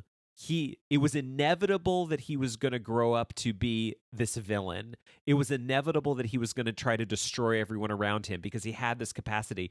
It's like a serial killer or something like that. This played it like horror, which is a thing that I love. Yeah. He was basically like Jason in Friday the 13th. He was a monster. He was a movie monster. That's the role he fills. Yeah. And it's not like the 92 version where we think, oh, he's being so villainous, and then he says, I'm a villain. Not like that. He's actually like a movie monster in this. This is one of the only ones where like he digs up the grave and there's really great cutting back and forth where like you see his point of view, which is that it's still Catherine in the grave looking perfect, even though it's years later. But then you see what's actually going on. You see him like cuddling a skeleton. Yeah. And it's really dark and really messed up. And I loved it. It was great. Yeah. Oh man, I could go on and on about this one. You're not wrong about any of the production stuff that you're talking about, and it genuinely holds the whole thing back. Yeah. Upon reflection, I like this version. I just didn't like the costumes. That's fair. Really, that's pretty much it. We have one more that we have to talk about. I'm sorry. I'm sorry that we have to end on this. I wish we could have ended on the Tom Hardy one because it is rare that we get to end on something that we like, and today is no exception. 2011, there was a movie. It was directed by Andrea Arnold. It was written by Arnold and Olivia Hettried. Starred a number of different people as all these characters. We have I don't even know where to go from here. I have like no notes about this one. Well, I can tell you why. It was invisible and inaudible. The entire movie was just basically a black screen with some scuffling. We watch everything with the subtitles on because we can't turn it up really loud because we have a little baby that's sleeping. Yeah. And I swear if you went and looked at these subtitles, there are more sound effects written out than actual dialogue. Yeah, There and more was- lines of dialogue written out that you can't actually hear when you're watching the Yeah, movie. it was really weird. There was so much dialogue that was like in the subtitles that we were like lots of songs, like lots of lyrics of songs that people were humming or singing that you couldn't hear Yeah. at all. And I know we had it turned down a little bit, so that might be kind of unfair, but like I don't know. I guess, is it old fashioned of me to say like things should be audible if you want people to be able to hear them? Like, Okay. are we just old and deaf? I went into this with a very open mind and I thought it would be good. I also did, because I read a lot of really good reviews of this. And there are a lot of people who really love this one. And it's very respected and it seemed to be a very thoughtful, modern. It made a huge choice, which I thought a lot of people responded well to, which is that we're going to make Heathcliff black. Yeah. They are cast. We see them young, we see them old. So there's two actors that play, young Kathy and old Kathy, and young Heathcliff and old Heathcliff. Mm-hmm. They kept the actors young the longest. Yeah, That yep. we've seen. They kept them as the young characters all the way through. I'm gonna marry Edgar. It was a very young actor saying, I'm gonna marry this guy, and the very young Heathcliff running away. Yep. Then he comes back, and time has passed, and And- they're their older selves. And even then, we're still cutting back constantly to when they're kids. Yeah. It seems to be very respected. So I want to be really careful about what I'm about to say, because if someone loves it, I might annoy them with my ignorance or something. So let me say this. Yeah. And I'm only speaking for myself right now. I hated this movie so much. I thought it was really pretentious, and I want to both respect the fact that people who are not me might have gotten something out of it, but I also want to take the time to explain why I got very little out of it and was really frustrated by it. Yeah, I mean, I appreciate some of the things it was trying to do. I liked that it was doing interesting casting. I like that it was getting into the question of race and Yep. being an outsider in that way, and being outside of society in more ways than just like, oh, you're a poor person and no one knows who your family is. Like, that sort of, you can't escape the racism in this society. Like, you can't escape the fact that you're a black person in a highly racist society. It was really graphic. It was really literally gritty, like literally dirty. Like, they're rolling around in the dirt. It felt like half the time. Yeah. They were not afraid to use the N-word, which was like unpleasant to hear, but probably realistic to the time and the situation. I just want to Like- call out one thing about that. Yeah. It was very hard to watch this movie knowing that it was being created by a white woman in her 50s. Yeah. About a black character. It's like, here's this white lady telling me we need to talk about the black experience. Yeah, that was the part that made it uncomfortable for me, because it wasn't like an Ava DuVernay picking this up and saying, I really want to tell this story from a perspective of the black experience. Do you know what I mean? Yeah, It wasn't that. It was like, I, a white lady, think it would be cool to have a black I don't know. I don't want to it's not productive to try to interpret the mindset of the person making this or what they were trying to do. We can only look at what the final output was. And what the final output was, it felt like the black actors who were cast were props. And I didn't appreciate that. Because of the way that Heathcliff was directed, he was so stone-faced. He was so nothing that he At was both barely ages. at both ages. Like, if nothing else, he was consistent, right? Between Yeah. young Heathcliff and old Heathcliff, they were playing the same thing. Two things. A of all, we were talking about like having a different into the story, seeing the story through a different person's eyes. This was very explicitly through Heathcliff's eyes. We see nothing that he doesn't see. Other than when he goes away, it is a blank until he comes back, which I felt was a little bit of a cop-out. Because if we're seeing everything so explicitly through his eyes, why can't we see what happens when he goes away? Yeah. So I of didn't all even was think about that. yeah, that was a very, very, very specific choice. But like, despite that focus, that like almost hyper focus on Heathcliff, we have no idea who he is. He does not speak. He does not think. He has barely any external dialogue. He has no inner life that we know of. He is not a character that we can relate to in any way. despite the fact that we are seeing everything through his eyes. Yeah. So we don't know how he feels about anything. We don't know what he's thinking. We don't know what he wants. We don't know what he needs. We don't know who he likes. We don't know who he loves. We don't know who he hates. Like, We is do to a certain extent. Can I just disagree for 1 second? Sure. Just to play devil's advocate, because I'm on your side. But to be fair, we do see who he hates because we do see him getting abused. Yeah. Like Hindley abuses him. Yeah. We do see who he loves. He occasionally has big emotional outbursts about how much he loves and hates Kathy. Yeah. I'm only throwing those out But there we to don't say see any. those Yeah. are there. It's not like we never see them. It's just a little bit and not nearly enough. I'm sorry. I'm sorry I interrupted. Yeah, that's fine. I mean, I guess I wouldn't even say like we see that he loves her. Like I don't know what love means to this Heathcliff. Yeah. I do not know. That's not something he can articulate. Mhm. Like there's that really gross scene that we keep coming back to where they're like rolling around in the mud together, and it seems like she kind of likes it, and he seems like he kind of likes it. But when it's you say also we keep coming back to, you mean in the movie? in the we keep movie coming we back keep coming to it. back to it. Like It's we like keep young getting Heathcliff flashbacks and young to it. Kathy. Yeah, and he's like, it seems like she's enjoying it, but it seems like he's doing something kind of violent to her, maybe in sort of a sexually violent way. You know what I mean? Like we keep seeing his like hand tightening on her hand and like holding her down in He's the like mud. sitting fully on top of her, Yeah. pushing mud in her face, and she's just completely limp and stoic during the entire thing. Yeah, and like kind of smiling, but like we don't really know. Like it is sort of a mystery, and that like sort of this like weird atmospheric, strange, dark, quiet world punctuated by these like flashes of ultraviolence. Yeah. And, And like Kathy licking his wounds after he gets whipped. licking his wound. Yeah, like these graphic scenes. There's one scene where I wrote down, that's not how having a baby works. Like Frances is like walking through the field, do, and then suddenly she's like, the baby's coming out, and like screaming. Like it's so graphic, it's so bloody, it's so violent. She dies, and it's funny. I think I said this to you. My notes. What I wrote was, this is not how having a baby works, but I kind of scribbled the word baby. So every time I look at it, I think it says, this is not how having a body works, which I actually think is a fairly accurate note for this version. Also, I don't know.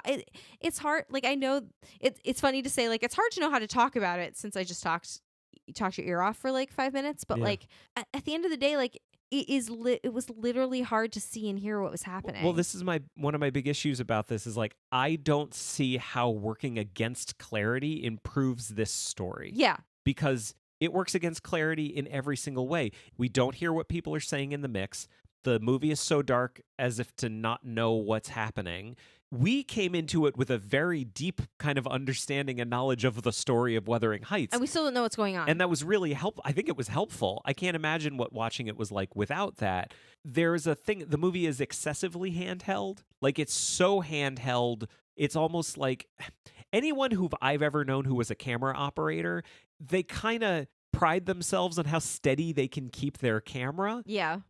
I can almost imagine anyone shooting this, unless I find out that Andrea Arnold shot it herself, anyone shooting this was doing their best to not make the camera shaky, because that's kind of your job when you're holding the camera. And then Andrea Arnold taps him on the shoulder and goes like, no, I'm worried that everyone will be able to tell what's going on too well, so you need to shake the shit out of this. Yeah. It was sickening for me to watch. And you know how I get nauseous like watching stuff Yeah. like that. And I keep coming back to, that's a choice. Creative choices are no creative choice is inherently good or bad. It's all about what is the purpose that it serves.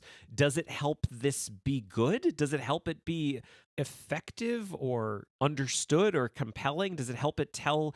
Maybe you've decided, I don't want to tell this story in a literal way. I don't really care about the characters. I only want to talk about themes. I want the story to serve the themes that I want to tell, which is also not inherently good or bad. It's just another way to do things. But you still want to be successful in doing that. So if what she was trying to do was talk about the themes of color and themes of racism, I think she failed at doing any of that stuff, because if the big message is people sure are racist, I'm not sure that says what she wants it to say, because the audience that's kind of self-selecting to see this movie generally is a little more sold on the existence of racism. You know, it's preaching to the converted. You know, I feel like a teacher who's frustrated with a student who's capable of great work turning in bad work. this is such a good idea, and it's such a solid perspective to take on a story like this. I just am so frustrated that it was fumbled because I think it has so much potential. I guess part of me is thinking I probably am not uniquely qualified to talk about this subject at great length. Like, we're talking about this for 10 minutes in the context of a 2-episode look at this thing. Yeah. Like, this is not a very, very deep conversation. I'm sure other people have had much better, longer conversations about this topic in the context of this particular movie. Yeah. But I also don't know that Andrea Arnold is in a unique position to talk about this stuff either. Yeah. Yeah. Like, I feel like we're actually more on equal footing. Yeah, I mean, I guess what I would say is like the concept of Heathcliff is talked about in the book, like contextually in the book, as being an outsider because of his race. He is continually called a gypsy. Mm-hmm. We're not really that's sort of a generic term as used in the book, and not necessarily a reference to any one particular race, but we are definitely told that he is different from everyone else because of his ancestral heritage and his appearance. And he can never fit in because of what he looks like and who he is and where he came from. He will always be different no matter how much money he has, no matter what clothes he wears, no matter how much of a gentleman he is. So it is not a ridiculous concept to say, I want to embody that by casting a black actor as young Heathcliff and old Heathcliff. That is something that a 21st century audience would be able to relate to. Mm-hmm. And by the way, like, perfectly accurate to the time period. Like, I think that sometimes people think there weren't black people in Britain at that time. That's not true. Mm-hmm. There were. So, like, all of this is fine. It's the way that it was handled and the very muddled and weird message that we may be supposed to take away from this that I was confused by. Like, it's who's telling the story and how they're telling it. That's the problem. Exactly. Not Not what the they've concept, chosen to not do. the overarching concept. Yes. Yeah. I guess I just had like 2 last things about this. Like, one of the things that happens as a result of making the entire story from Heathcliff's perspective is it takes away so much from the other characters. Like, Yeah. Kathy's not much of anything in this. And Nellie is nothing. Nellie is absolutely nothing. And there are compelling characters in the story, and as told in this version, no one's compelling. I didn't find anybody compelling. And then at the very end, we've had this. There's been no score whatsoever. It's been incredibly consistent. You basically have scenes that are shot handheld and shaky. You can't make out what people are saying, and things are often dark, punctuated with violence, interrupted by one of 2 things: either a beautiful vista of the foggy moors, or a close-up on an object shot with very shallow focus, so only the texture of that object is in focus while everything else has fallen off into bokeh. Like, it's this. I hate the way this looks. I think this is what feels absolutely superficial and pretentious to me. This is what independent film looks like, is I'm going to do textures. This is what bothered me with the, what year was it, 2011 Jane Eyre? Yeah. The Mia Wasikowska one. Yeah, like, they did the exact same thing in that. Like, I hate, this is not, that kind of shooting doesn't tell me anything about characters or story or motivations. All it does is tell me that, like, you have a lens that has a really shallow depth of field and you want to show textures. That's it. Yeah. And it means nothing. And then, as if to drive the point home that this is an independent film with a point of view, we get a Mumford & Sons song. Suddenly Mumford & Sons is playing. I also want to point out I fucking love Mumford & Sons. Yeah. So don't say a word against them, but it was ridiculously out of place in this movie. I'm not going to say anything against them. I like Mumford & Sons as well. Yeah. But it took me completely out of it. Yeah. If what you were trying to do, filmmaker, was have me have a consistent experience, suddenly I'm not having that experience anymore. Because I'm enjoying some Mumford & Sons. Why would you put Mumford & Sons in that? I don't get it. I feel like this to me feels like the Emperor, of all of the versions, this feels like the Emperor Has No Clothes. Yeah. I don't understand how some people could watch this movie and go, this is something really deep, because to me this was so shallow and so transparent, and I didn't appreciate it. Well, And we're there. I'm sorry to end on a wicked bummer. It seems like we always end on a wicked bummer. I really, really like the episodes where we can end on something that we both really enjoyed and felt passionate about, but it was not to be. No. And but I'm sorry. We get to do some quadrants. Yay. Shall we? Yeah. Okay, 1939. Do you think they cared about the source material? I forgot we were going all the way back to 1939. Right? Oh my God. I have to reset my expectations here. Okay, 1939. Larry Olivier. No, they did not care about the source material. Clearly they didn't. Was it successful? No. As an adaptation of the book Wuthering Heights, no. Okay, I agree with that. 1950 episode of Studio One. This was the Charlton Heston one. Do you think they cared about the source material? No. Was it successful? No. Okay. DuPont Show of the Month. This was the Richard Burton one. Did they care about the source material? No. Was it successful? Not really. A little. A little. A little. Well, that's why I said not really. Yeah. 1967 TV miniseries. This was the Ian McShane one. Yes. Did they care about the source material? Sure. I think yes. I think they did. I think they went back to the book. They weren't. They were not using the Laurence Olivier movie as a source. They were using the book. Right. Was it successful? Yes. Yeah. 1970 movie. Do you think they cared about the source material? This is Timothy Dalton. Yeah. Yeah. Maybe a little. I don't think they did. You don't think so? I don't think so. Okay. But I think that was an asset. All right. Because all right. what they decided to do was make something. This is that quadrant that is so much fun, which is they made something good that is successful. Well, wait. You haven't asked the second question yet. Okay. Was it successful? Yes. Yes. Right? Yes. But no, I don't think they cared about the original. Yeah. And if the beef anyone has listening to this, if the beef that you have with this version is that it's not faithful to the book, that's valid. That's valid. That's totally valid. We gotta move through these faster. But I thought it was really fun. 1978 miniseries. Do you think they cared about the book? Probably. Yeah. This was the one that was really book Really accurate, right? book accurate. Really, really deadly. Was it successful? No. No. No, I wouldn't say so. No. 1978 song "Wuthering Heights," written and performed by Kate Bush. Do you think she cared about the original? No, she did not. She said she'd never read the book. She only saw a little bit of the miniseries. She read a little bit of the book and then wrote a song. Yes. No, it doesn't count. Is it successful? Yes, absolutely. Maybe more than anything we experienced for these two. Et avant, 1985. Do you think they cared about the source material? No. I don't think so. No. Was it successful? No. No. It's weird movie. Man, this is bleak. This is Arashi ga Oka, 1988. Do you think they cared about the source material? Honestly, maybe. I kind of think so. Yeah, because it was weird. It and was good. faithful in a way that I didn't expect. Yeah. And was it successful? Yeah, I think Yes. so. Yeah. Yeah, weird, cool movie. Emily Bronte's Wuthering Heights. Do you think they cared about the source material? Someone did. Someone did. Do you think so? Someone at some point did. I don't know. It may have been like just the person that wrote. Someone did. This feels hollow to me. No, it is hollow, but like I don't know. I think somebody did. Okay. Let's put it on the line. I disagree, but okay. Okay. Was it successful? No. 1988 TV movie. Do you think they cared about the source material? Yeah, I think so. Yeah. Yeah. It seemed like it. Yeah. Was it successful? Yeah. Like a little. A little bit. Yeah. I think so. Not amazing, but Yeah. it had great. There was some stuff in it that was better than any other version. Yes. Kathy and Harriton. Yes. I'm saying. 2003 MTV movie.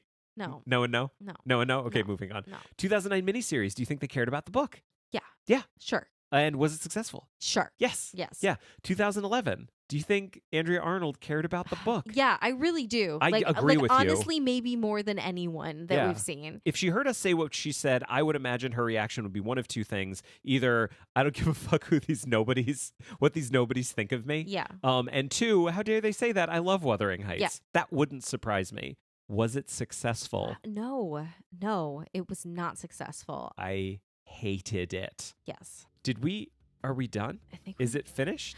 Out on the wild and windy Hang on. This has been Adapter Parish. If you'd like to find us online, we're on Facebook, Twitter, and Instagram at AdaptCast. You can join our groups on Facebook and Goodreads, and you can also find and follow me on Letterboxd. If you have anything to say that's longer than a tweet, you can always send an email to adapterparishcast@gmail.com. If you'd like to support the show, there are 3 great ways that you can do it. First, tell a friend. Second, a rating and review on your podcast platform of choice would be greatly appreciated. Third, we are on Patreon. This show will always be free, but if you become a patron, you can get access to Adapter Parish Plus, our bonus show that releases every other week between episodes of this show, and our patron-only Slack community. It's been a lot of fun, and all the details are at patreon.com/adaptcast. Don't look at me. Don't look at me. It's funny, we keep singing the song, but we never really sing the chorus. Heathcliff Heathcliff,